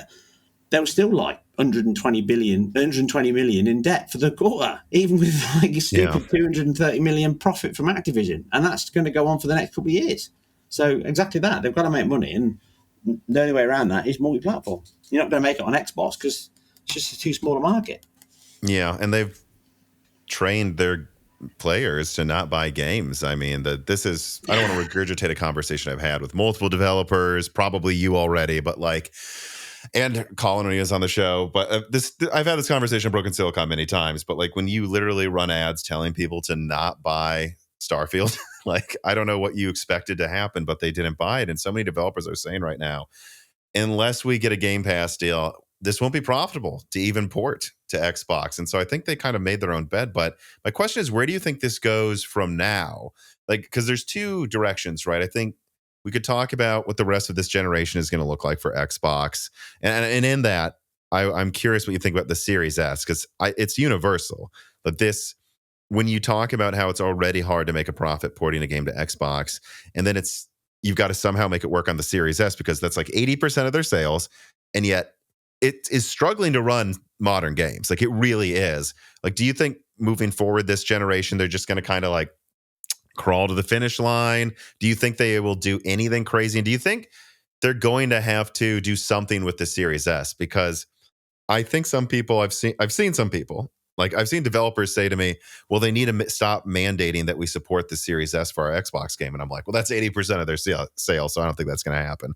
But what I could see happening is, it seems to me, if I read between the lines, there seems to be a nudge or some unwritten rule, and maybe a written rule, that if you have a game on the Series S, if it's at 30 frames per second, they want it to dynamically be able to hit at least 1080p. And then that's that. So basically, you have to somehow try to do. And I think if that is a mandate, and you can tell me if you don't think there is anything, they might just have to say, hey, you can let this cap at 720p. Because that they need to do something to just really scrape away RAM, like really run at a lower resolution with lower textures. Or it's just becoming it's becoming like writing a game for the Switch 5 years ago. It's like becoming too hard for it to really be worth it. And the Switch was worth it because it, sold 10 times as well as the Xbox. Well, not 10 times, but a lot better. I mean, again, history repeats itself. We've been here before, so I'm old enough to remember the Commodore 64, and there was games that came out on the Amiga that were ported back to the Commodore 64, and that was just nowhere near. I mean, you had a machine that had 512 1 megabyte going onto a 64K machine that had about 38K to use in game space, a little bit more if you took away the operating system, and that still happened. And exactly as you just said, like the Switch, it's because the market was there. They knew if they put all that effort in and it was a lot easier, it would sell. The thing about the Series S is it doesn't have the market, even though it's the biggest part of Xbox. The only people that benefit from it is Xbox. They need it to be on there. So I think that the reality is that teams will have to sign up to those restrictions. We've already seen Microsoft shift on their goals because they said you could never have a game that didn't have feature parity with the Xbox Series X, and they've had multiple games that where they've dropped that, or at least they've added it in later on. I mean, I think Baldur's Gate 3, another one that didn't have split screen, and it was added later on. I think there's a couple of other games that missed some features of the game that wouldn't work on Series S. No, I didn't even know that. So it is already happening. Yeah, they're definitely cutting features, but the game needs to run. But I think when it comes to resolution, there are limits on what they can go to in terms of effort, but you're right. You see it now. There's games that are running. I've counted games that are like 540p on the Series S, and that is 480p. That is back into pre-Xbox 360 days. That's the level of and it's even worse than that because people say that a lot by going, "Oh, it's just resolution," but it's not. It's because when you ran games back then on the Saturn or the PS1, you had completely flat single texture maps. You had very basic polygons and geometry. It was all very flat, and it was easy to differentiate between one thing and the other because the art was designed around the resolution.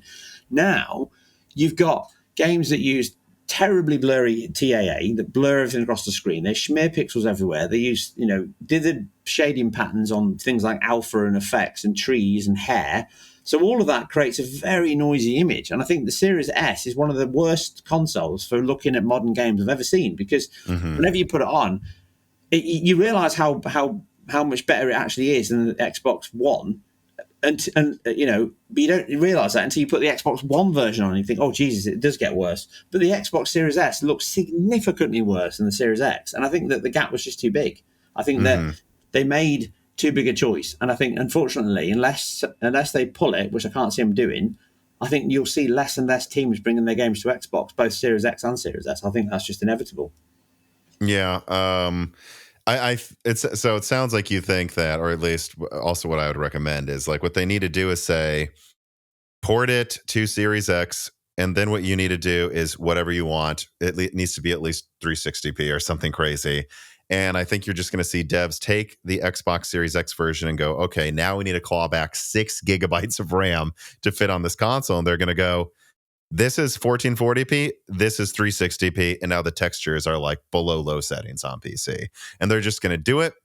They're not going to care because it's not worth it to optimize it like Hogwarts Legacy for the Switch.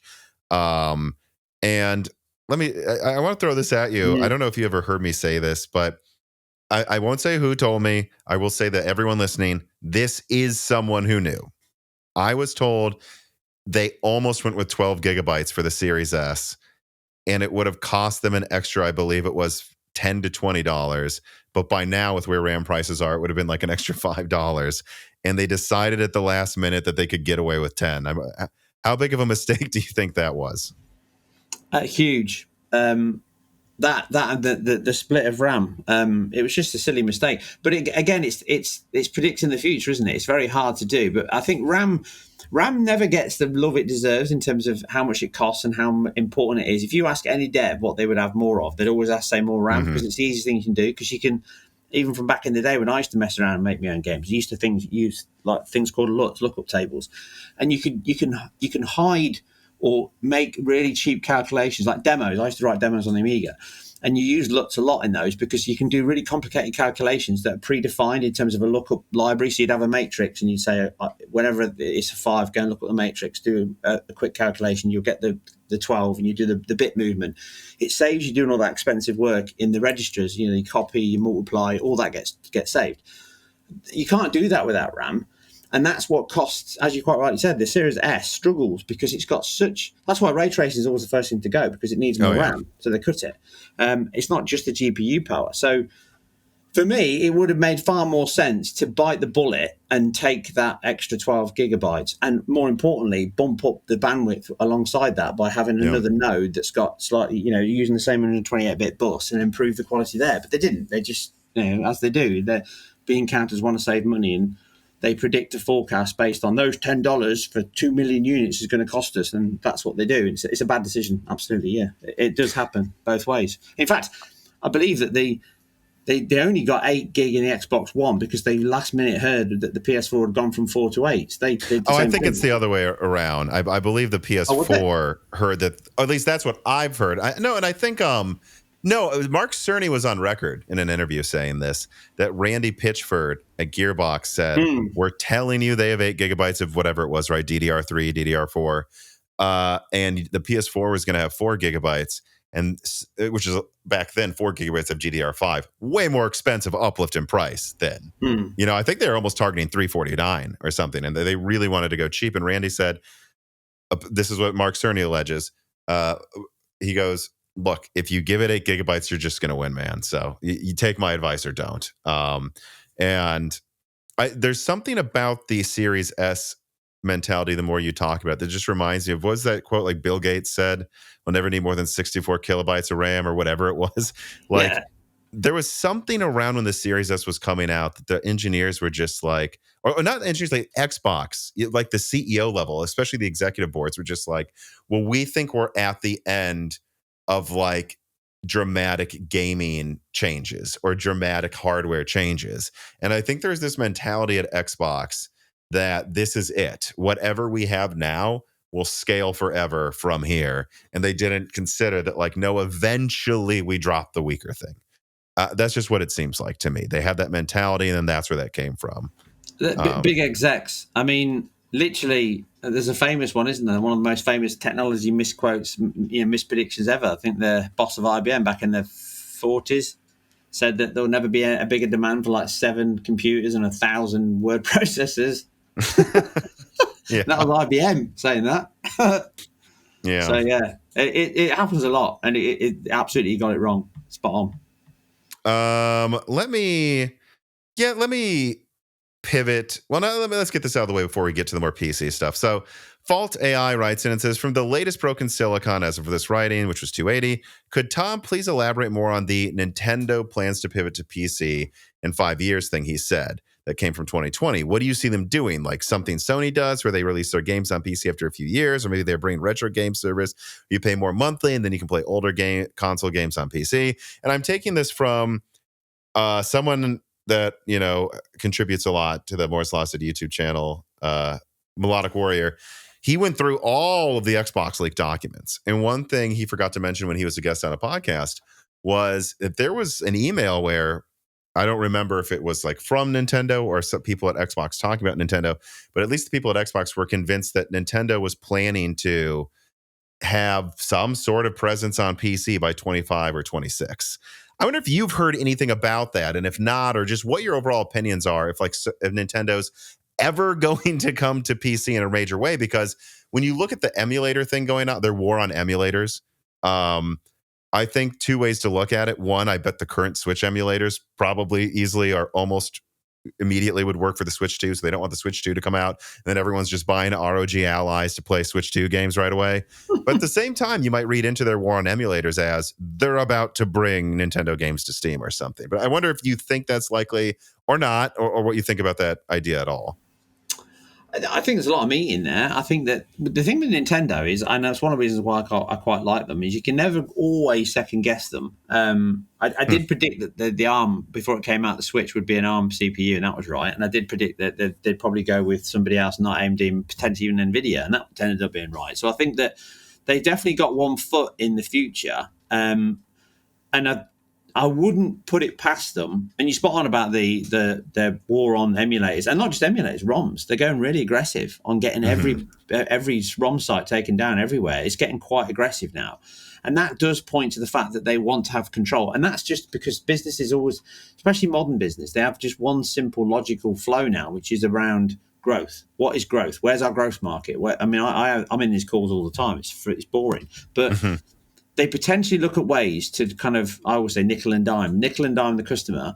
And Nintendo, for all of their negatives, they do treat their IP very well. They don't, apart from Mario, which they probably overdo a little bit, they don't swamp the market with the same thing over and over again, and they always try and reinvigorate and do something different and reinvent. But I think that they're realizing that the cost and the return is not as big, whereas PC and even handhelds that are now coming out, there's definitely a control on there where they could have that level of revenue stream coming in from Steam. So I wouldn't say it's definite, and I would almost put it that if they did do it, it would be ones and twos here and there out of nowhere that would be a bit random and testing the waters to see what happened. I wouldn't expect big, huge kind of first-party titles, but you might see something old, like Super Mario 64 updated on PC, or even Mario Galaxy or something, or even Mario Sunshine. Some old games like that could be brought to PC just to see what the market's like and see if they sell. Kind of like what Sony did, where they put a couple games in to test the waters and they sold well. Yeah, and they've struggled. Sony have struggled because I don't think they you can see that they don't have a proper strategy. Because I think that anyone that plays games, like you and I and the audience that watches, you kind of know what games will work well on PC and ones that won't. And I sometimes scratch my head and think to myself, why are you bringing top tree like Horizon? Why is that coming to PC? It's just not going to sell very well. And by and large, it's not been their best seller. Whereas Spider-Man did really well, but Spider-Man 2 I don't think did exceptionally well, but it still did okay. So they're throwing a lot of games at the market without thinking about what lands. I think Nintendo won't do that. I think Nintendo will definitely think long and hard about what would work in the PC space. And I think that that's definitely an area to watch. I don't know anything. I'd have no connections at all with Nintendo, but I wouldn't put it past them to throw something on PC. And even alleged, and I wouldn't be surprised if something cropped up on Sony's PS5 as well. Right. So you think if Nintendo were going to go to PC, why the hell wouldn't they put a game on PlayStation? You think the animus between Sony and Nintendo isn't high enough anymore for them to second guess that, though, either? Because I think Sony was founded as a middle finger to Nintendo. I'm sure PlayStation was. Ken Kutaragi was very angry at them. He was, they screwed them over. Nintendo do that a lot. But I think that those days are gone. As the old saying goes, there's war and then there's money. So they certainly will pick that first. And I think Sony would welcome it with open arms. I mean, there's definitely an area there where they could ship stuff on the PS5, but whether they do or not, it's far more likely to be PC. But I wouldn't be. Don't you think Nintendo would be worried though, because Sony's working on a handheld? I mean, that's something that might worry Nintendo. I mean, I guess you could say it's just our old games. It's just a tactical game here and there. But I don't know. The counter argument might be, what if it doesn't matter? What if people are just going to buy Nintendo anyways, and people don't care as much about exclusives anymore as to if they buy it or not? It's more about the device.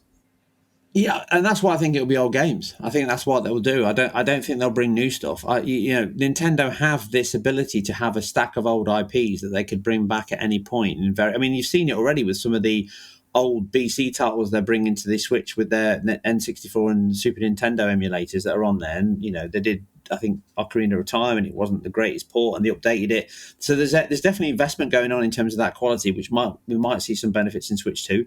But they might also just have an online club where they extend their Nintendo club to a PC market and say you've got to subscribe per month and you can play all these online games that are emulated from our old consoles. That might be their route to market on PC. It might then be extended to PS5. I think the problem with business, and again, this is because I work in this environment, a lot of people think, as you said earlier, actually spot on, a lot of people think 2D, but a lot of markets don't. This is what they do very well. They think about when you've got such a pot of potential money earner that Nintendo have, they can think long and hard about how they push that things out. And if you go in for GAS and SAS, then that's just a huge revenue stream that makes a lot. It gets bean cows very, very happy when they see this oh, great, we can just do nothing but ship this thing over and over again from an online subscription. That's the one thing that all companies go for, be them Western or Japanese. They'll lap it up. And I think that's an area where Nintendo could grow, and that could be something they can lean into heavily, even with Steam, and pushing it heavily on the Steam Deck. It would be a perfect, powerful device. Mm-hmm. That might eat into their Switch 2 sales. But if it's just their old emulated games, it won't, because it's not really doing anything that you can't already get on the Switch. So I think that's where if they do come, I think it'll be something like that, where everyone will be like, oh, I didn't see that coming. That's what I suspect. But I don't know anything, so don't quote me. I'm not saying that's true. Yeah, me neither. What will be the game you would bring first? I'm trying to think, I think an obvious one, of course, could be like Mario 64 for Steam. But besides that, what would you recommend they do for the first game? I think if they brought something like Pilot Wings, or not Pilot Wings, Star Fox or Star Fox 64, I think those two games with an update, with some visual enhancements to make them more, not modern, but more updated than what they were from the Super Nintendo, that would work. I think those would be good areas, or just a big old school platformer in like Banjo-Kazooie or something. They could work as well. But does Microsoft own that? No, Microsoft own that one, don't they? I believe Microsoft owns Banjo-Kazooie now, yeah. So Donkey Kong would be another good one. It's popular in America. It's still a big popular IP. I think that one would work. But Mario Kart, maybe, just like such an iconic IP that you could play on PC or something. Yeah, with online as well, it would certainly have some legs. It would be a game that I think could catch on quickly on the PC space. I think that's what they'll. They're not going to bring something like Zelda. It just wouldn't work. Are you tired of slow, expensive PCBs? JLC PCB delivers the solution you need then. They have PCB turnaround as fast as 24 hours, 1 to 8 layer PCBs start at just $2, and even multi-layer PCBs are incredibly affordable. You get 6-layer PCBs for only $30 as well. And now you can also get a $30 coupon for 6-layer PCBs in their coupon center. And this means you can experience 6-layer PCBs for free. So here's one of their 6-layer PCBs right here, by the way. And right now they have a $2 special offer for one through the link below. So yeah, if you need PCBs, support Moore's Law is dead with these fantastic deals at JLC PCB today. All right, well, let me pivot back to the more hardware-centric talk here. Would you say that the PlayStation 5 Pro should give PC gamers extra hope that RDNA 4 will be good? Because I think what we're seeing is it does seem to have the ray tracing uplift that's rumored for RDNA 4. Seems to bear out with the PS5 Pro. And I mean, per compute unit, I guess it depends what you mean by that. But you can see pretty decent performance uplifts for a die that is the same size as the base PS5s, uses about the same energy. Actually, that's an aspect of the PS5 Pro that I would point out to people is especially if it's not an enhanced title, even Returnal, it still runs better and it's just silent because it's a 4nm die that just uses less energy running not similar performance, but when it's not pushed to its limits, the console's silent, which happens with half of the games. But what do you think about what this means for the RDNA 4? Where do you think RDNA 4 should hit? The rumors are around a 4080 for a mid-range graphics card, maybe a little weaker in some ways. But do you think this points to that being plausible, or where do you think it points to?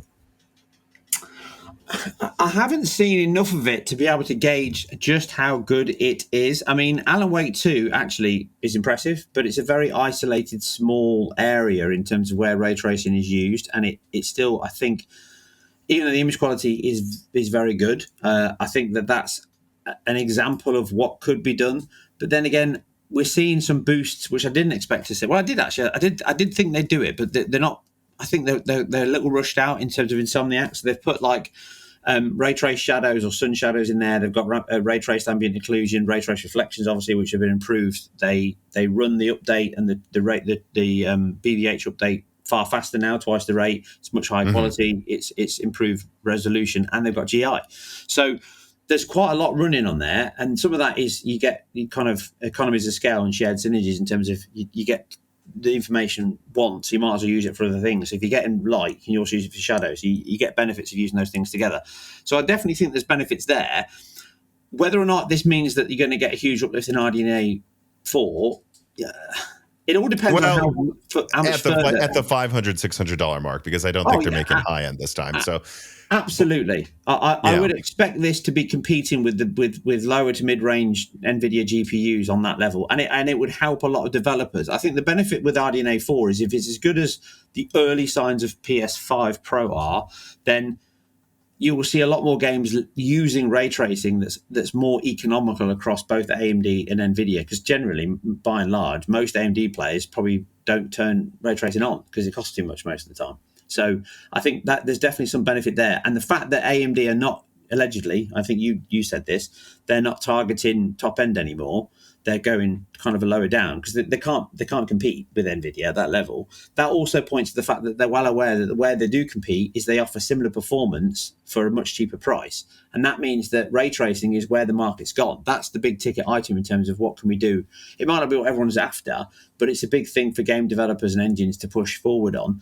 So I think that RDNA 2 does present hope, but I wouldn't call it just yet because I haven't done enough. There's not enough games that I can test on the PS4 to see how well it runs, but it definitely runs ray tracing significantly better than the PS5, and that was RDNA 2, wasn't it? 2, 3? Right. RDNA 2. Yeah. Because I believe when I watched your review, and this is the funny thing, right? Alan Wake 2, especially on the base PS5, didn't run at a very high resolution. People complain about that, but I think they miss how powerful of a GPU you need on PC to run that game really well. Didn't you, correct me if I'm wrong, didn't you say in like a scene in that game, like the PS5 Pro is performing like a 4070 Super, right? Or no? No, I didn't say it was. It was outperforming an RX 6800. In terms by of quite a bit, by 20-30%. Yeah, by quite a bit. Yeah, so it definitely has the legs. But the thing there is the RDNA ray tracing in the 6800 is not the same as the 7800. It's certainly not the same as what's in the PS5. So that's the first part. The second part is it's also in that environment for the PS5 Pro. So we've got to kind of understand that the PS5 Pro has some advantages that are over and above just the RDNA 4 stuff. But I think generally the quality of ray tracing will be significantly better in that hardware. But I don't know enough yet about the quality on PS5 Pro to call it. But some of that is down to the software development environment on PS5. They can benefit a lot from just using Sony's tools and their debuggers. Yeah, because here's the funny thing. I'm looking at benchmarks of Alan Wake 2 with ray tracing on, not in 4K, in 1440p, and like the 6800 struggles to get even 22 frames per second on average, and that's on average. So it's probably getting drops down to like 15. And so if I know it, we wish it was running better, but the fact that it could run, and I don't know why they didn't do more to let it run at a higher frame rate on Alan Wake. It just seems weird, but technically, despite them choosing lower frame rates than we would want, apples to apples, it's impressive. So, I mean, consider, though, that the PS5 Pro doesn't have Infinity Cache, and that RDNA 4's top GPU should have 4 more compute units and probably be clocked 20% faster. So from that perspective, again, like when I look at the PS5 Pro's performance, I go, oh, do you guys realize that like the PC version is going to have more compute units, be clocked faster, have Infinity Cache? I mean, to me, that spells like current gen high end performance for mid range pricing, which I think is very exciting. No, it is, and to just go, I don't know what specs you're looking at on screen, but sure, is that 6800 with the path tracing stuff turned on, or is that just reflection? Yeah, but I think they're like maxing out other stuff too. Yeah, it has path tracing too. Yeah, yeah, because the PS5's not got that on. It's just got the reflections Okay. on. So it's definitely. But it can, like I say, in my test, it can drop below 30 FPS even with that on. So just reflections, nothing more. But it can go down to like single digits on 6800 in certain scenes. It's really aggressive. But in terms of the quality of the ray tracing on the console, no, that's without path tracing. I have to correct sorry, myself. yeah. I was just looking at with reflections. It gets 22 sorry, frames. yeah. So that's that. Yeah, I agree with that. And I've got on my video, I reviewed it on it. I got it down to the low 20s on the 6800. So it definitely struggles. Yeah, it does. It does a lot worse if you turn on path tracing. Jeez. Yeah, it just grinds to single digits. It grinds to a halt. But F124, I think, is another good example of a team that I think Codemasters have worked hard there to bring all of the ray tracing functions at the highest level to PS5 at 60 FPS. And that's quite rare. On a console, ray tracing is not that common. And outside of Insomniac and a few others, Metro Exodus, there's not a lot of teams that are pushing 60 FPS with ray tracing enabled. And F124 does that, and it looks great. And it's using PSSR as well. So that's also got its own cost. So I think that's a good benchmark in terms of a broad game that runs across AMD and Nvidia. And you're definitely seeing a lot of performance there that's similar to a 3060 level of ray tracing, which is actually not bad. It's not bad for a console that's, like you say, that's coming in with far smaller, far smaller power use, and it's an APU. It's not a GPU. And that's early days. That patch was done. Right, like they just threw it on. They didn't optimize for it, and it's beating a 6800. And it's even got an 8K mode on it. Oh. Now, could they just lock it to 60, though, and not worry about 8K, I would say. But, we don't need to beat that dead horse. Let me see here. XTX999 writes in and says, I have no doubts DLSS 4 will be great, but do you think NVIDIA's mindshare can last another 2 years of poor value in the mid-range? With FSR 3 and PlayStation's pisser being good, how much longer do you think people will be okay with buying 8 and 12 gigabyte graphics cards, regardless of how good the software is? And with the alleged near 4080 performance level that 8800 XT may bring us, hopefully with FSR 4 that has improvements found in PISR or PSSR. That's what we jokingly call PSSR sometimes.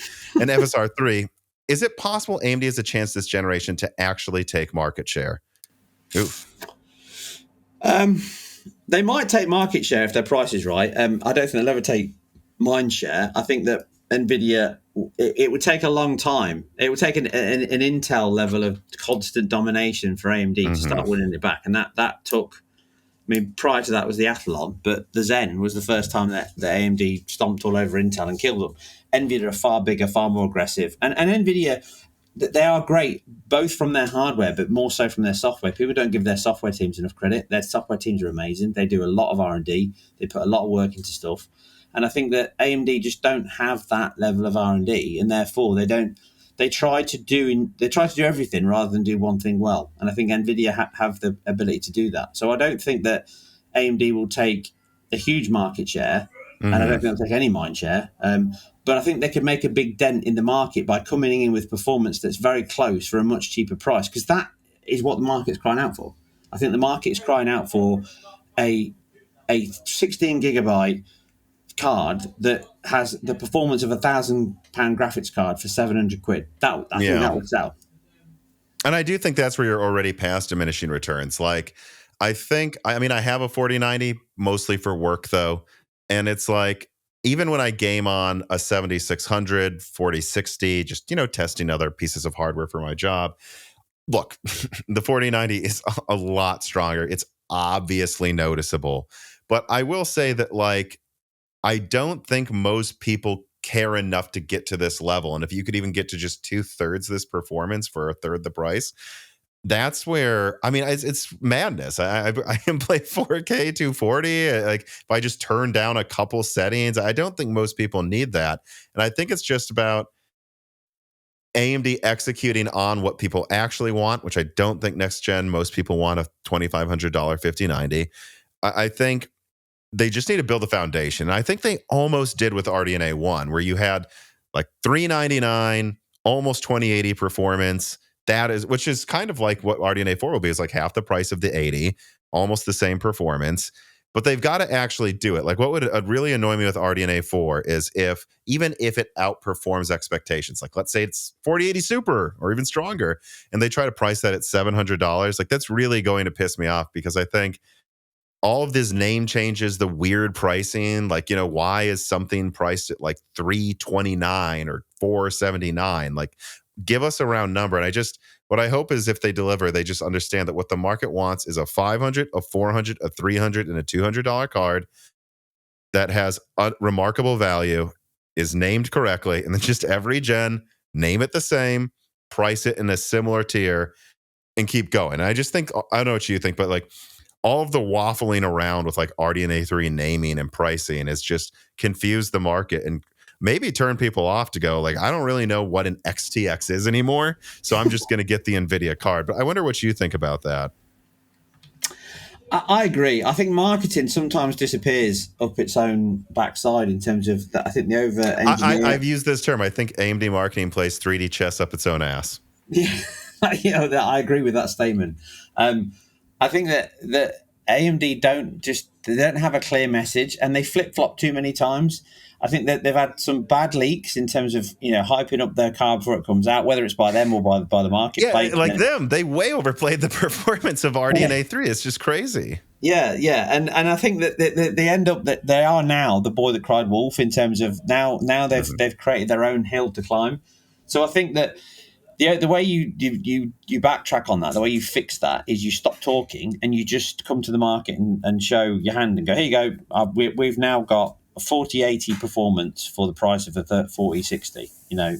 That would turn heads. Or 4060 Ti or like 4070 or something. Yeah, so whatever they do. But I mean, if they could do that, then they are going to have a huge benefit. But if they can't do that, then I think that they're still going to have the same problems, because even if they come out with a card that's very close and $100 cheaper, no one's going to care. It's just not enough. Mm-hmm. It's not enough to turn heads.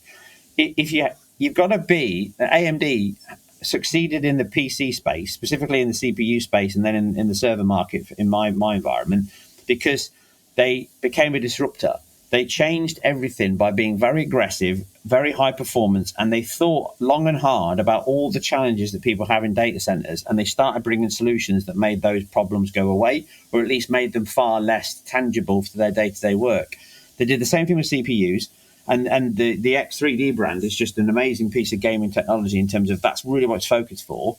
They need to do the same thing with their GPU space, and I think that unless they do that, they're never going to change people's minds. So I just think that they need to stop playing 340 chess and just get on with making a really good product and worry about selling it later, rather than trying to overthink the market, which I think they do a lot. Yeah, and I think they need to just see it through. Like when they launched Zen, look, that really took the market by storm. I mean, some people would go they only took 10% market share. It's like, yeah, from zero. I mean, that's incredible.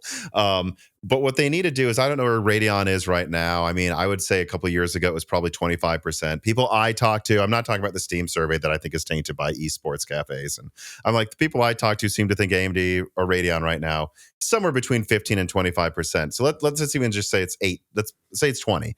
If they launch RDNA 4 and they hit a home run and it goes from 20% market share to 25, what they can't do is read into that and go, that wasn't enough. They have to go, all right, we actually won people over. Now we're going to just consistently, every gen, drop it. We'll go to 27, then 30, then 32. And we're going to give people what they expect every year and a half or every 2 years. And if you do that, that's how you get there, because that's what they did with Zen. But what they did with Radeon is who knows? They change the naming scheme every 3 generations. Sometimes they're in the high end, sometimes they're not. Like, even if they like telegraphed a cadence that we saw with like RDNA 1 to 2, like RDNA 4 only competes in the mid range, but it nails it. RDNA 5 scales that to the high end, and we're going to compete with the 6090. And then next gen, we're going to bring similar performance again, but at half the price. And then RDNA 6 or 7, that's the one that does it. Like, whatever you do, you've just got to be consistent, because I actually don't think the market would mind if every 4 years they double performance or whatever it is, 60, 70%. And then in between that, it's a modest increase at a lower cost. I think as long as people knew what to expect, the market would actually welcome that sort of cadence much more than Nvidia, who right now just seems to add 50% performance every 2 years and double the cost. Yeah, exactly that. AMD have benefits that they have. I mean, obviously Nvidia do, but AMD I think will lean heavily into NPUs and using that more and more, because that's the area where they can have a huge amount of growth, because you don't need pure grunt anymore. You can do a lot of work under the hood. FSR 3, 4, whatever it's going to be called, the new one. That's going to have a lot of similarities with the PSSR. It should be better because it should have more die space dedicated to it. It should be improved in terms of its solution. It should benefit from all the things around the marketplace. All those things means that they can then dedicate more time and effort in the GPU to deliver more performance elsewhere. Whether they do or don't, I think you're spot on. They just need to focus on one thing and do it well, commit to it for a couple of years and just do it well. And the rumors are that they're going to go mid-range, and that means they have to do mid-range well. They have to do mid-range at a good price with great quality, and that's a good foundation to build on, because that's where your growth market is. That's where your big bread and butter of sales are. That and the bottom. I mean, every year, what is it, the 3060 before that, and after that it's the 4060. They're your biggest selling GPUs. They're not your 4090s. As amazing as they are, they're although I will say, I do believe the 4090 has outsold the 4080, or like the 4090, like I don't, at least, when it first came out, yes. I guess I don't know how it's all shaken out, because I know the 4060 didn't do great at first, but it's picking up in sales now that it's dropped in price a little. But I believe at first the 4090 was like their only successful card, which tells you a lot about this market, where it's like kind of truncating into people who don't have money. It's all down here. People who have money, there's apparently a lot of them now. That's true. Yeah. Well, you can see at the top. I mean, it's a classic business model. You either stack it high and sell it low, or you stack it low and sell it high. It's the two models of business, isn't it? All right, so let me move on here. We've danced around this a little bit, but we got to touch on this, because I wonder if you have any unique perspectives on what's going on with Zen 5 and Arrow Lake. I don't know really where to go. I think I just kind of summarize like what I would say has happened. Zen 5 comes out, a pitiful reviews. Like it didn't seem like it was done. Like I don't know what they were doing. By now, Zen 5 seems to have clawed back like 5%. Now that's Zen 10% in gaming, or not even really 10% in gaming, but like it's a much more consistent performer, especially in multi-threading, less issues. And the Vcache, I mean, I saw compared to the 9700X, the 9800X 3D seems to be 30% faster in gaming. Absolutely crazy. So I think Vcache has done a lot to rehabilitate Zen 5's image. Meanwhile, Intel Arrow Lake has launched to, I would say, a worse launch than Zen 5. I mean, the reports about sales are, people I talk to, like Best Buy, Micro Centers, a couple retailers that are in Europe as well, they're like, this thing just isn't selling. I mean, and it seems to have had a regression in performance. And you can say it's more efficient, but there's even like some scenarios where Raptor like isn't less efficient than Arrow Lake. So right now, Intel is claiming they're going to fix Arrow Lake. We'll see if that happens. But I wonder what you think about what went wrong or right with Zen 5 and Arrow Lake, and like what we should expect about from their performance long term. Well, in terms of Zen 5, I think this was just the thing about a market, and like AMD, sometimes you'd release another product just to keep people's attention on you as a brand. So it's like the reason Apple keep releasing iPhones as regular as they do. It's not about the fact that it makes much of a difference. Yeah, the AI capabilities weren't even ready for the new launch of the iPhone. Yeah, exactly. It's you build a roadmap, and it's about the drive, so that you'd never fall out of people's mind. So I think AMD fell into that trap because they got big. They get advised by the same people that do a lot of other companies to say, look, you release your thing, release it yearly, release it every 18 months, otherwise people forget who you are. So it's the reason why they do this. And I think this time their marketing shot them in the foot, because they released all these brands, say up to 9%, up to 6%. It was not worth it. It should have just been a price drop of a similar brand, because fundamentally it didn't offer much more than what was already on the market, and it was slightly more expensive. The 3D cache is their big ticket item in terms of gaming. That's where they're growing. So I think that they just fell into the age-old trap of we have to release something now, and we didn't have it ready, so we just do it now anyway, and we just see what happens. And sometimes that's counterproductive, and I think that happened with AMD, and they've kind of clawed that back. They did some price drops as well, I think. I definitely saw some. Yeah, and now it's apparently taking the market by storm. I mean, relatively. They claimed a 16% IPC increase. What they should have said is, and by the way, this is almost not gaming at all. Like, this is multi-threading apps are 20% better. Gaming is 3 to 5% better. It averages out. But if you're a gamer, just know that the IPC, which is really a term maybe we should stop using, it's it is really becoming a marketing number at this point. Like, yeah, that's not going to apply to you. But they tried to claim some 15% or 10% gaming uplift, which is just hilarious. And were people, I mean, to know, I mean, I just don't get why they didn't announce the 9800 X3D with Zen 5, even if it wasn't coming out right away, because every review would have said, hey, look, it's only 5% faster in gaming, but they told us it would be. But we know the 9800 X3D is going to be like 20% better than that. So who cares, right? But I don't know. They tried to play like these mind games, like we don't know X3D is coming out or something. I don't know.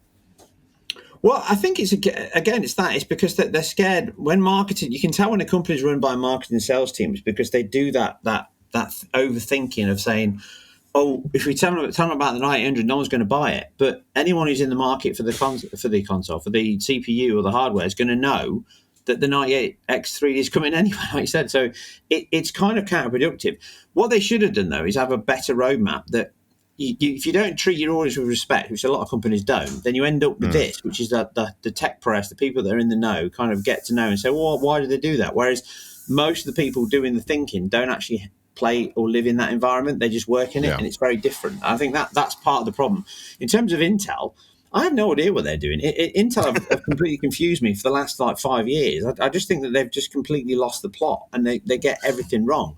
I do agree with it a little bit. I think you've put in your notes here about the fact that they blamed Windows, and we've seen that with the updates. But even though that's true, the updates also benefited AMD's. But Windows is to blame for most things in software. It's absolute crap. So there's nothing new there. It's just really bad. But it makes everyone's life hell, not just AMD. Yeah. Intel's right in it's Windows' fault, but it's also wrong in the fact that it's just Intel that's affected. Honestly. Intel seemed to be just completely losing the plot. In fact, I would almost say that there's been somebody inside from another company that's gone in there to just jeopardize the entire company from within, because every decision they make is mad. And again, it's called middle management. That's what it is. The saboteurs are bad old middle management that just are asleep at the wheel, I think. Absolutely. I mean, even though their GPU range wasn't amazing, I bought one. For a very first GPU to hit the market and be as impressive as it was, to abandon that just seems bonkers to me. So that nothing sums up Intel more than that in the terms of they don't have the legs to put anything in anymore when they used to dominate. It's just really, really crazy. I mean, I can generally see them falling out of the whole race. Totally. Yeah, and then you're just left with AMD and Nvidia. I've been very outspoken about that. I actually put out a cut down yield. It's like we cobble together stuff from a podcast and kind of remake it into a new video that zeroes in on a point, and came out this Sunday. And it's like I keep seeing people in the comments go, oh, well, Intel isn't going to get bought or merged with a company, whether it's Apple, Samsung, Qualcomm, whatever. And they're like, they'll be fine. And I'm like, no, they won't. Like, I don't know what you're looking at, but something's going to happen. There's going to be a buyout, a merger, something, because the line is just going down and their competition's going up, and they shouldn't be going down in an up market. And they don't have the money anymore. So I just think I think with Arrow Lake personally, it's like, it's just done. I mean, both because they say they're going to fix it, but like what, AMD's ahead now 35% in gaming. So what is Robert Halleck at Intel claiming that they're going to have a patch that boosts performance by 30%? I mean, press X for doubt on that one. Maybe 5%, but they're not. And then, you matched what, Raptor Lake? I mean, good job. I just, it sounds like you kind of agree. Like you think that, they're going to get bought out. Someone's going to buy them or merge with them. Like something needs to happen because I think we've seen it recently with this whole conglomerate that's come around with the consortium around against ARM. You've seen this with like Intel and AMD are now partners, and I love that because it's conspicuous by its absence in terms of they know where the threat's coming from, and the threat is ARM. The risk, that's the threat. That's the threat everywhere. It's killing an x86 because it just doesn't make any sense anymore. And Intel should have been spending all their time and effort on getting a solution that worked there, getting the licensing, whatever they needed to. And I mean, there's lawsuits going on now, I think, was it Snapdragon, or somebody, bought a company and said, oh, we can start making ARM chips now. And it's like, no, you can't. It doesn't work like that. So there's a lot of kind of future proofing And the business has always been this way. The market's always been this way. If you don't move forward by standing still. Intel have stood still. They've just stood still in the x86 space. I mean, ever since IBM gave them the gig, and then they had to subcontract it to AMD just because IBM asked for it. They've been lucky in terms of what they've done, and then they've developed lots of good stuff when people weren't there. But they no longer do that anymore. And I think that x86 in the long term, I think is dead. I think it's going to die. I think it's going to completely get taken over by RISC and ARM chips, because it's the most efficient way to do a lot of work. And server areas are moving into it more and more. Data centers use them all the time, and they're becoming. I mean, they're ubiquitous in phones. So we're at a point now where if you've got a mobile device or a massive rack, you're using an ARM chip. So it doesn't take a rocket science to work out at what point do we get to low power, better code structure. You know, there are some benefits and cons and pros and everything of x86 and whatnot, but it's old. I think it's just going to not matter as much. I think AMD is going to truck along just fine with x86. They've already proven they can be just as efficient as an ARM processor, but I don't think x86 is going to be this crutch you can lean on, and I think Intel's been leaning on it. Yes, yeah, absolutely. But Intel don't have what AMD have, which is a big portion of the market, and right. And AMD have a big portion of the data center as well. I mean, Intel are not tiny in it to get that. No, but I want to zero in on that because I can already see people in the comments typing in all caps that you said that. But I think correct me if I'm wrong, but I think what you might be meaning too is like Intel technically has most of like the server and laptop market, but their revenue is getting, I think AMD already makes more revenue in server now. Yeah. And so, yes, Intel has market share, but I mean, guys, they're making less money with more market share. That means they're giving it away. Yeah. I mean, and that's worse almost than if they had less market share, but were making the same revenue as AMD.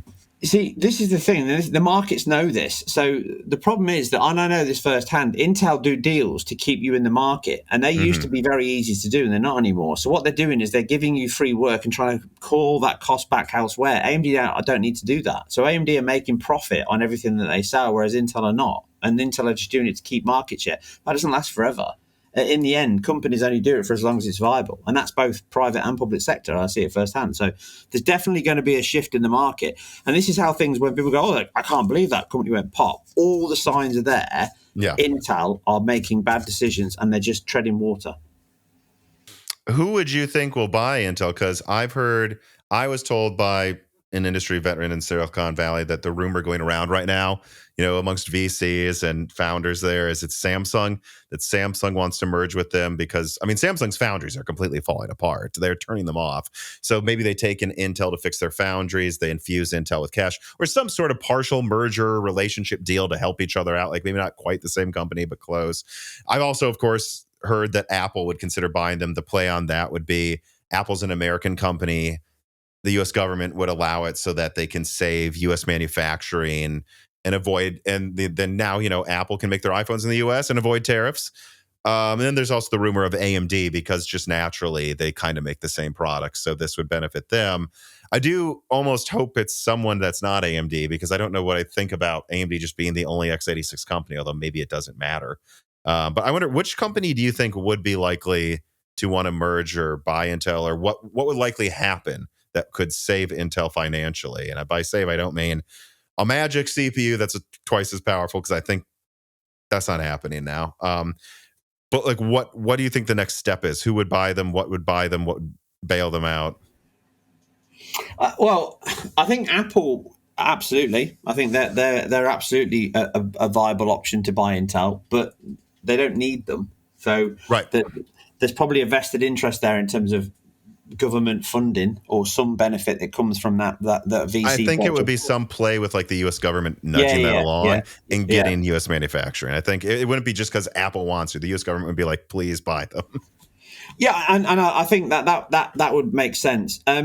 Samsung would make sense also, but at this point, I don't even know if anyone would want to buy them or just wait and see what happens. I don't think Intel are a big company that anyone would rush out to buy now. 10 years ago they would have done, but not now. So I think they're going to struggle to get investment, and they'll probably end up merging with somebody, and that somebody I think could be anyone from Apple, Samsung, even, God forbid, a Chinese company that might see a viable option in there in terms of funding. Oh, I don't think the U.S. government's allowing that. I could hear an I argument don't for think they would, Samsung, but no, but that doesn't mean they're not interested. I think there's definitely Sure. going to be a huge amount of interest in that area when it gets low enough. But who it is and what it is, I don't know. We'll wait and see. I'm not going to second guess your quote, so I would guess that Apple and Samsung would be a good bet, but I don't really have any insider information. I just don't think Intel are worth that much. I don't think a lot of companies would be banging at the door to buy them, unfortunately. Yeah, and I want to be clear. So I don't have like a source in Apple's legal department. I don't. What I've heard is rumors of people who know people, and I've heard multiple. All I would say I would double down on is for sure there are people in talks with Intel looking at what they can get. I personally think something might happen where like Intel sells off their non-US fabs to Samsung to revitalize Samsung, and then Intel maybe sells some of their US fabs to Apple or something, and then there's some sort of buyout or merger for the CPU engineering department with AMD and Qualcomm. So I feel like it's not going to be just someone buys them because, like you're saying, I don't think Apple wants Intel's fabs in Ireland or Samsung cares about x86. I think you might kind of see them pulled apart by a few companies that is strategically done for what's best for manufacturing, for like a country or something. That's what I think is probably going to happen. But I want to bring this up. What do you think about Nvidia entering the CPU market? Because this is one where it's not like it's just a rumor for me. Oh, no, I know people at OEMs, they're working with Nvidia on an APU. I mean, I've already leaked some details. I'm told it will be, it's targeting 80 watts. This is new information. I heard that it's probably like 4070 laptop performance. So probably they think it'll be at Strix Halo performance at most, maybe a little lower, but targeting lower power. This really is happening, and they may even rush it out by the end of next year, if not certainly by 2026. And they have a deal with Alienware for all NVIDIA CPU, GPU gaming laptop. And from there, they might parlay that into more and more enthusiast products, but they're going to start slow because obviously their CPU is way behind the competition right now. But they could argue it's more efficient and comes with NVIDIA GPU and AI. I don't know. What are your thoughts on this? Well, I alluded to it earlier. The fact that they weren't in that kind of consortium for the x86 says a lot. Nvidia are very keen to get into the RISC-based market and the ARM chips. Is it x86 they're building, APU? Or is it RISC? ARM. Maybe even just almost near off the shelf for the first generation. Yeah, so I'm almost sure of it that's what they're doing. And I'm almost sure that there's a lot of information coming on that. And I think that's always going to be their route because that's a growth market for them. And that's why ARM's dangerous, because once NVIDIA get in, and they've been trying to get in for a while in terms of getting that license, I don't even think, I think your rumors are spot on. Can't say any more than that. And how do you think about this in terms of for the market, though? Because it's so funny how I think people are finally coming to terms with this. Like, people have long said, oh, Intel can't go out of business, and if it did, it would destroy competition. It's like, guys, there's already Qualcomm laptops. There will be NVIDIA laptops. AMD is just getting larger. I think, honestly, there'd be certainly an enthusiast desktop. We might see some higher prices in the next few years because AMD just can get away with it. But at a macro level, Apple, Qualcomm, NVIDIA, there's going to be CPU competition. At long term, I don't think we have anything to worry about. Yeah, I mean, Qualcomm are the one that I was trying to think of the name earlier when I was thinking about snapping up Intel. So yeah, I think there's enough people in the marketplace to compete, and I think there's a lot of competition going on. NVIDIA entering that market doesn't mean that Intel leaving, that somebody else will fill that void. AMD can't fill it, and there's going to be a whole new shift in the market, I think. And it's whether or not that shift in the market works in AMD's favor, NVIDIA's favor, Qualcomm's favor. They're all trying to go after it in terms of their growth area. And I think that's something and it's not just the market we see now, it's the market of the future.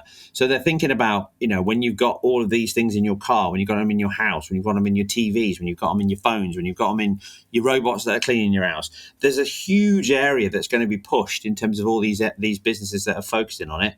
And small power, fast use, all of that makes far more sense. Laptops, gaming, they're all a stepping stone and a test bed bigger markets in the future. So Nvidia are absolutely entering that market, and laptops are almost a regrowth area as well. There's definitely a bit of a push for a lot of companies in laptops, and people are buying them more than the desktops at the moment, or at least I'm seeing more Sure, of that. yeah. But yeah, so I think Nvidia are definitely entering that market. Absolutely, yes. All right, so now I've got some miscellaneous questions here that I thought you might have a really interesting response to. So let's just get through a few of these here. Carbon Cry writes in and says, well, ray tracing was always meant to save development time. I don't think we've really seen that happen yet.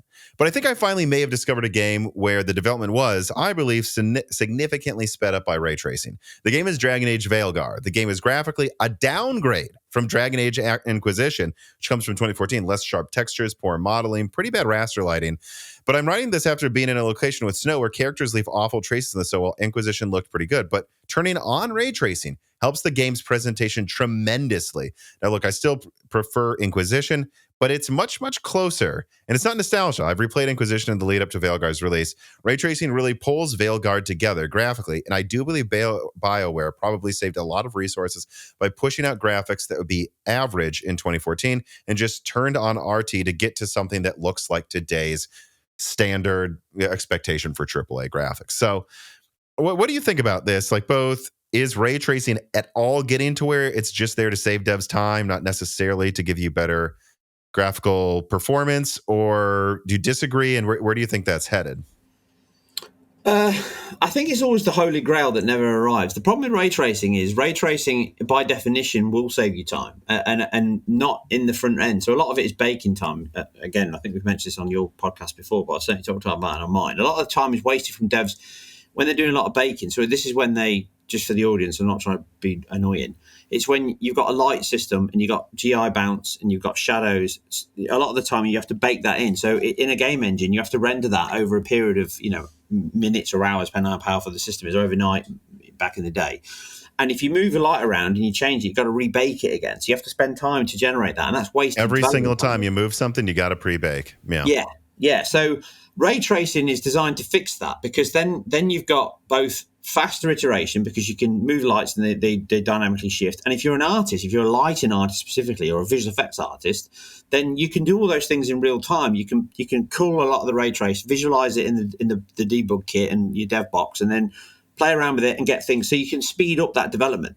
And then it also means that so long as you've got your material systems and your lighting systems in the engine working properly, then you can save time. That is one of its big raison d'etre in terms of why it exists. I said that when I originally did my video a few years ago on ray tracing. But the problem is, it's always the same thing. It becomes a self-fulfilling prophecy. Once something becomes popular, more people want to do it, and then people start to put more work into that than just using it for the benefits it replaces. So they go one step further. So Cyberpunk is a good example of an absolutely incredible implementation of ray tracing. They call it path tracing, but there's not much difference. They're all one and the same. It's just how far you go.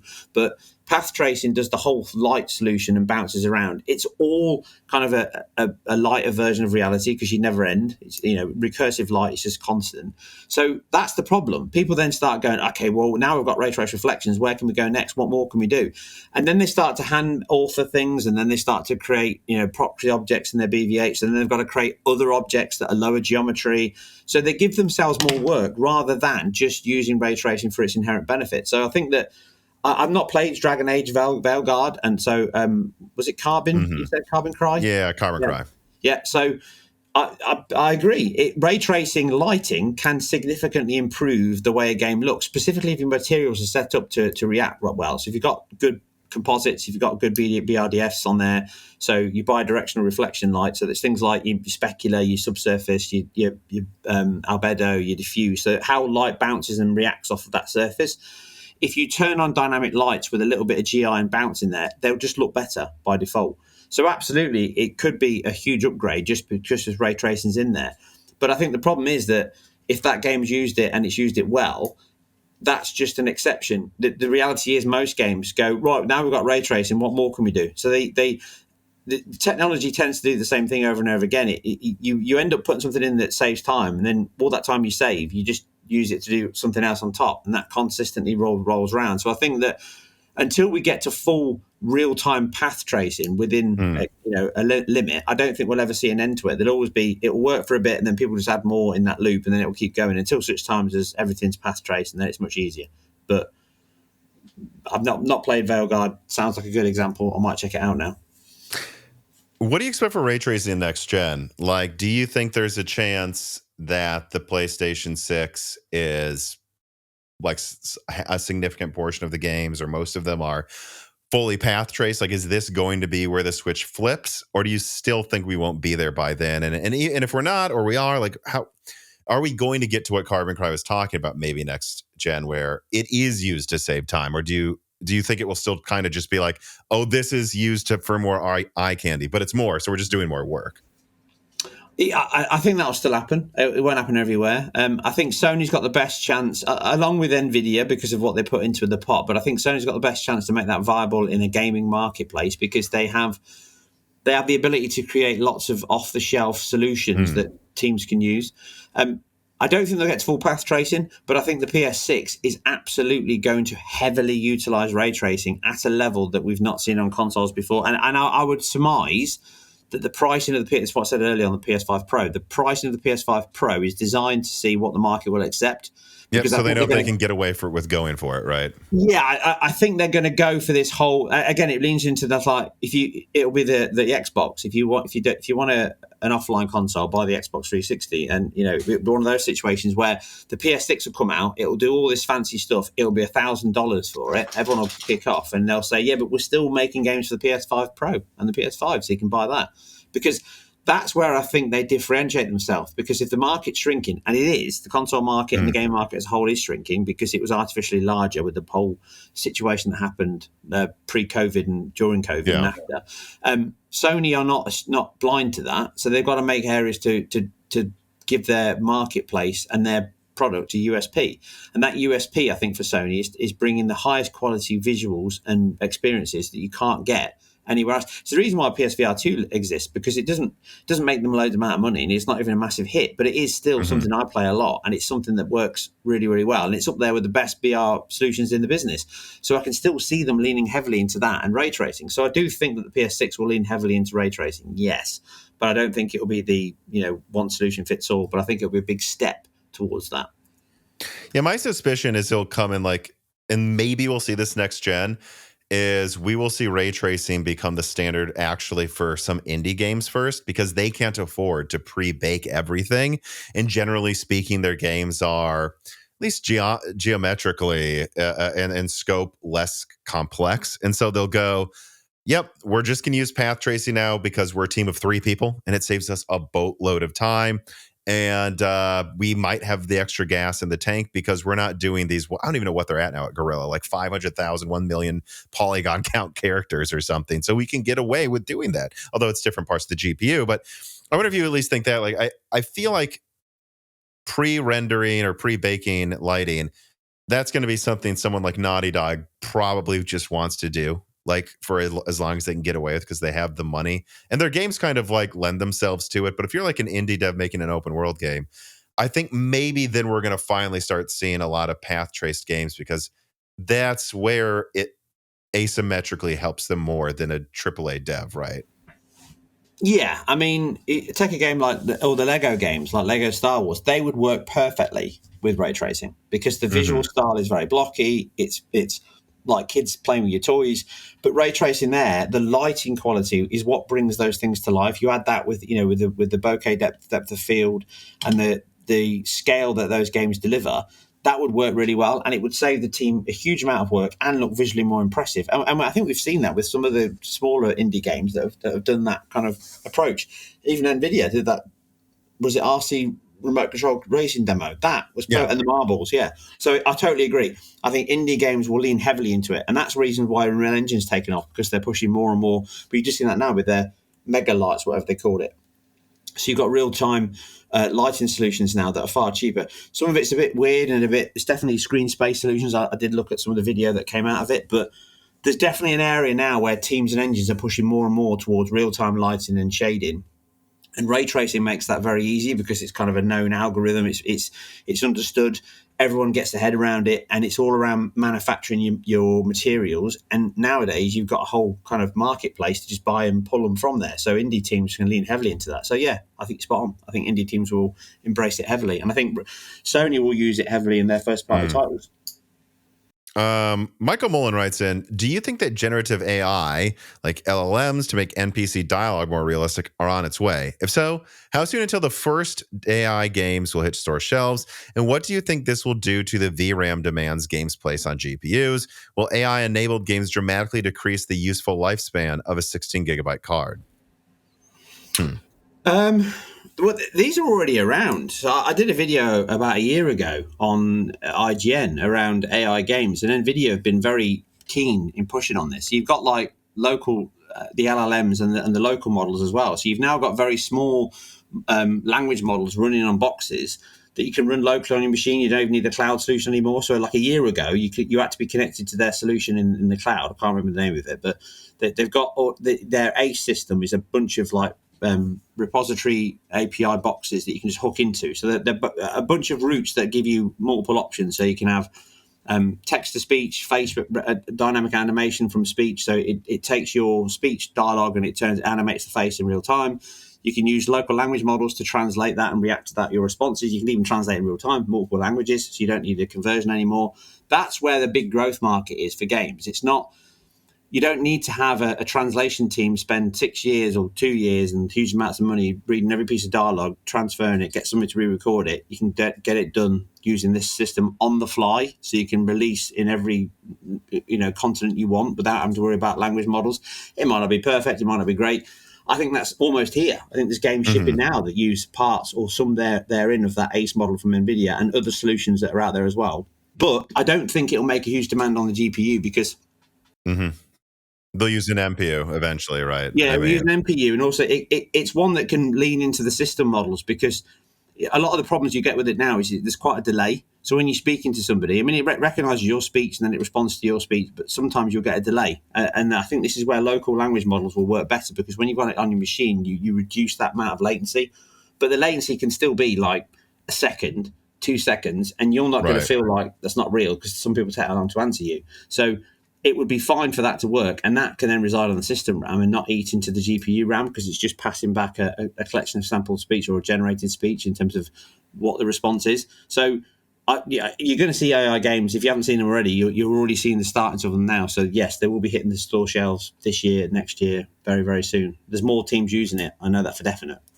I had a game AI developer on, I think almost a year ago now. It was episode 235. Maybe I brought this up with you, but he had a really interesting idea. He said that he thinks the major differentiating factor, or at least one of them for next gen, kind of like I would say with PS4 from PS3, you went, all right, we can finally do open worlds that don't look like garbage. Like, we have the RAM and the horsepower is there. There's a hard drive for sure built in. We can do, and that's where we saw the explosion where every game became open world. I would argue maybe some that shouldn't have been.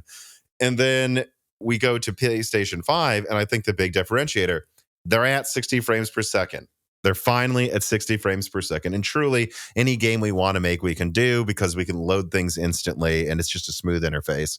And I think PS6, the argument he made is that you might have an NPU built in, and instead of in Mass Effect choosing between 4 options, you might just say into your controller, let's go attack that village. And the guy or girl will go, all right, sure, let's go attack the village.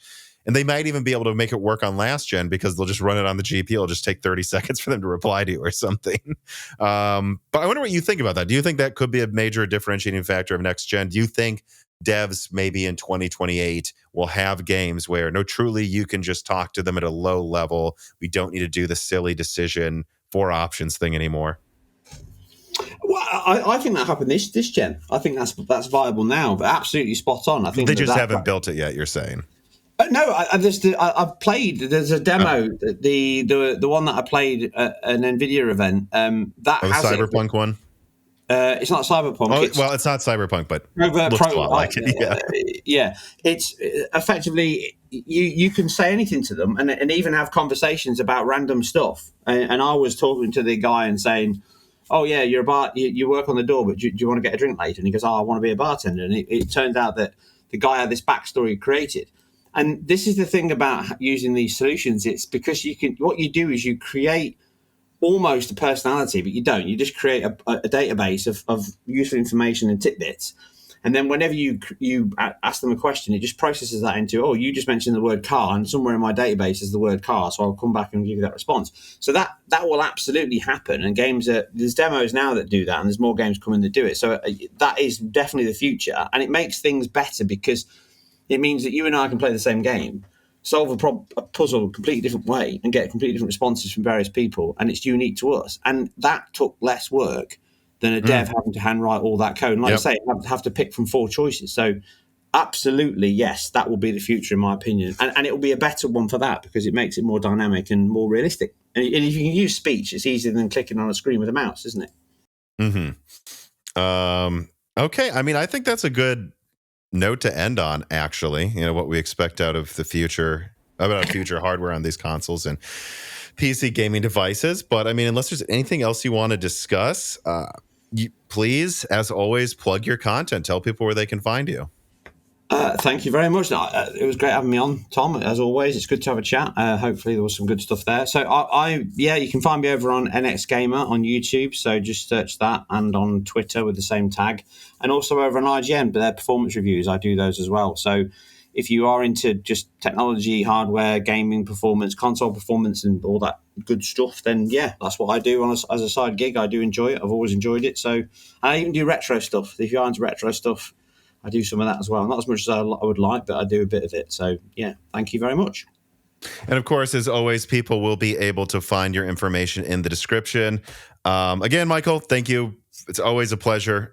Thank you for coming on. And everyone, please, thank you for listening. Thank you for watching. Please remember to like the video, share the video, comment down below for the algorithm. There's quite a lot we said. I'm sure you guys have thoughts on it. And of course, subscribe to the Moore's Law is Dead YouTube channel so you don't miss upcoming content, and consider supporting us on Patreon, where you can get this episode early ad-free, talk about it when it comes out, and get access to a catalog of hundreds of extra Die Shrink episodes that only patrons get access to. All right. Again, thanks for coming on, Michael. Thanks for listening, everybody. Have a great week, everybody.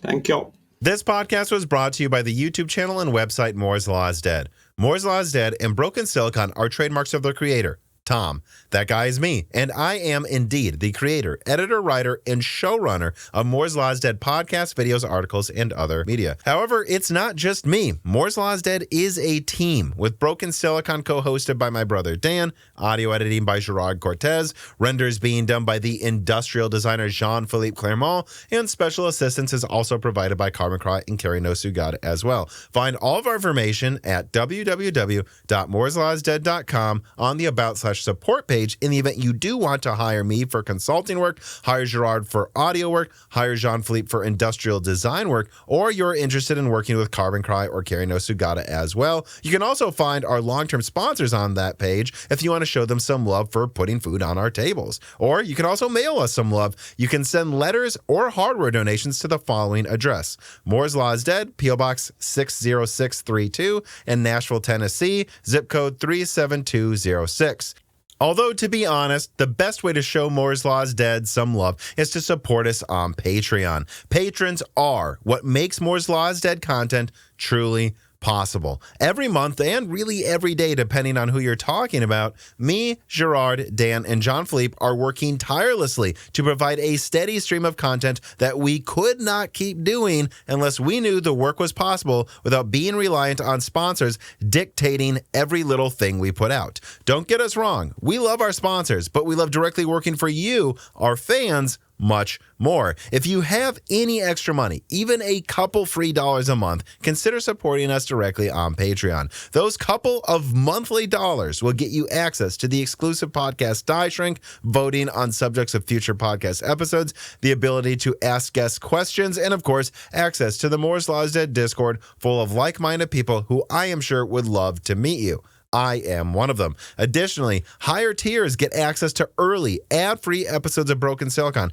the ability to ask questions in all Broken Silicon episodes and Loose Ends live streams ahead of the recording, and the entire back catalog of Moore's Law is Dead podcasts, in addition to having thanks in the credits of videos and podcasts depending on the tier, with other perks available as well. And hey, If you cannot afford to support us directly every month, please do share Moore's Law is Dead videos and podcasts with friends and family and on social media and websites like Reddit. And give Broken Silicon a 5-star review on Apple Podcasts or your preferred podcast app of choice. All of this does really help us so much. But like I said, this podcast would not be possible without the patrons directly providing predictable and reliable support every month. And so now it is time to give a personal thanks to the greatest of the fans. The following supporters are at the 10 gigahertz or higher supported levels: Brad Medlin, Drita Full, Z Jits, Daniel D, Deke, Nicholas Buckner, Aaron Close, Jan Rauner, Daniel Hyde, GZ Ziggy, MJB1, SNES Chalmers, Jem Ferrier, Valcom Olev, Toka, Jensen Wang, Gregor Acker, Sarcastro, Chris Drick, Evan Dingle, Compressed AI Blocks, Rita Boy08, Hal Puma, Shredbird, Holden Mobley, Sammy Molas, Jordan Simkovic, Julian Leak, The Boss Haas, Jonathan, Chrysantine, Franco Frederick, Jake223, Jake Martin, Slicky, Nithra Zink, Meat and Pork, Tim Robb, Ian Clifford, Travis Gooding, Mads, Zootsuit Taylor, Stephen Coates, Greg, Michael McGee, Patty Cakes, Gamers Unite, Amiable Chief, Mark Mitchell, Tommy, Aishan, Mark Rainmaker, James Anderson, Jamie Witters, Cole Addick, Cameron, Henry Zhang, Wesley Sager, Michelle Pell, Hexapuma, Reginald Ari, Teak Autumn, Mai Sharona, Jeff Sedler, Win Wang, Winstar, Corey Leonard, James I. Rader, Little Germany, JSMMH, Shay, Milton, Melodic Warrior, Brett Jones, Chuck Glidden, Mac Daffy, Stephen Dick, Dave Schultz, Austin Haggerty, Justin Bustle, Jofit, Brian Scanlon, Hardland, Jansen Engima, Joseph Kelly, Slushbot, M. Zagung, Tails2299, Meal Val, Verga, Sisyphos, 7771, The Forbidden Juice, Brian Wright, RB Racer, AC, Alex Vega, Dr. J. Mad, Free D, Michael Cozy, John Swin, Crystal Joe, Elbergun, Keep Him, Silverized 80, Jeffrey Gentleman, Matthew Marlowe, Brian P, Sprutnik, Hudat 42, The Gug Haguk, Cornstar 671, Penta Winter Hell, Richard Angel of Cake, Mr. Tiger, John McBoonstick, Porcelain Oats, Curry King, Nick Zuzmania, Sakosha, Armand Vakturia, State Farm Snake, Rye Hill Cheebles, and of course, thank you to Sahara for the music.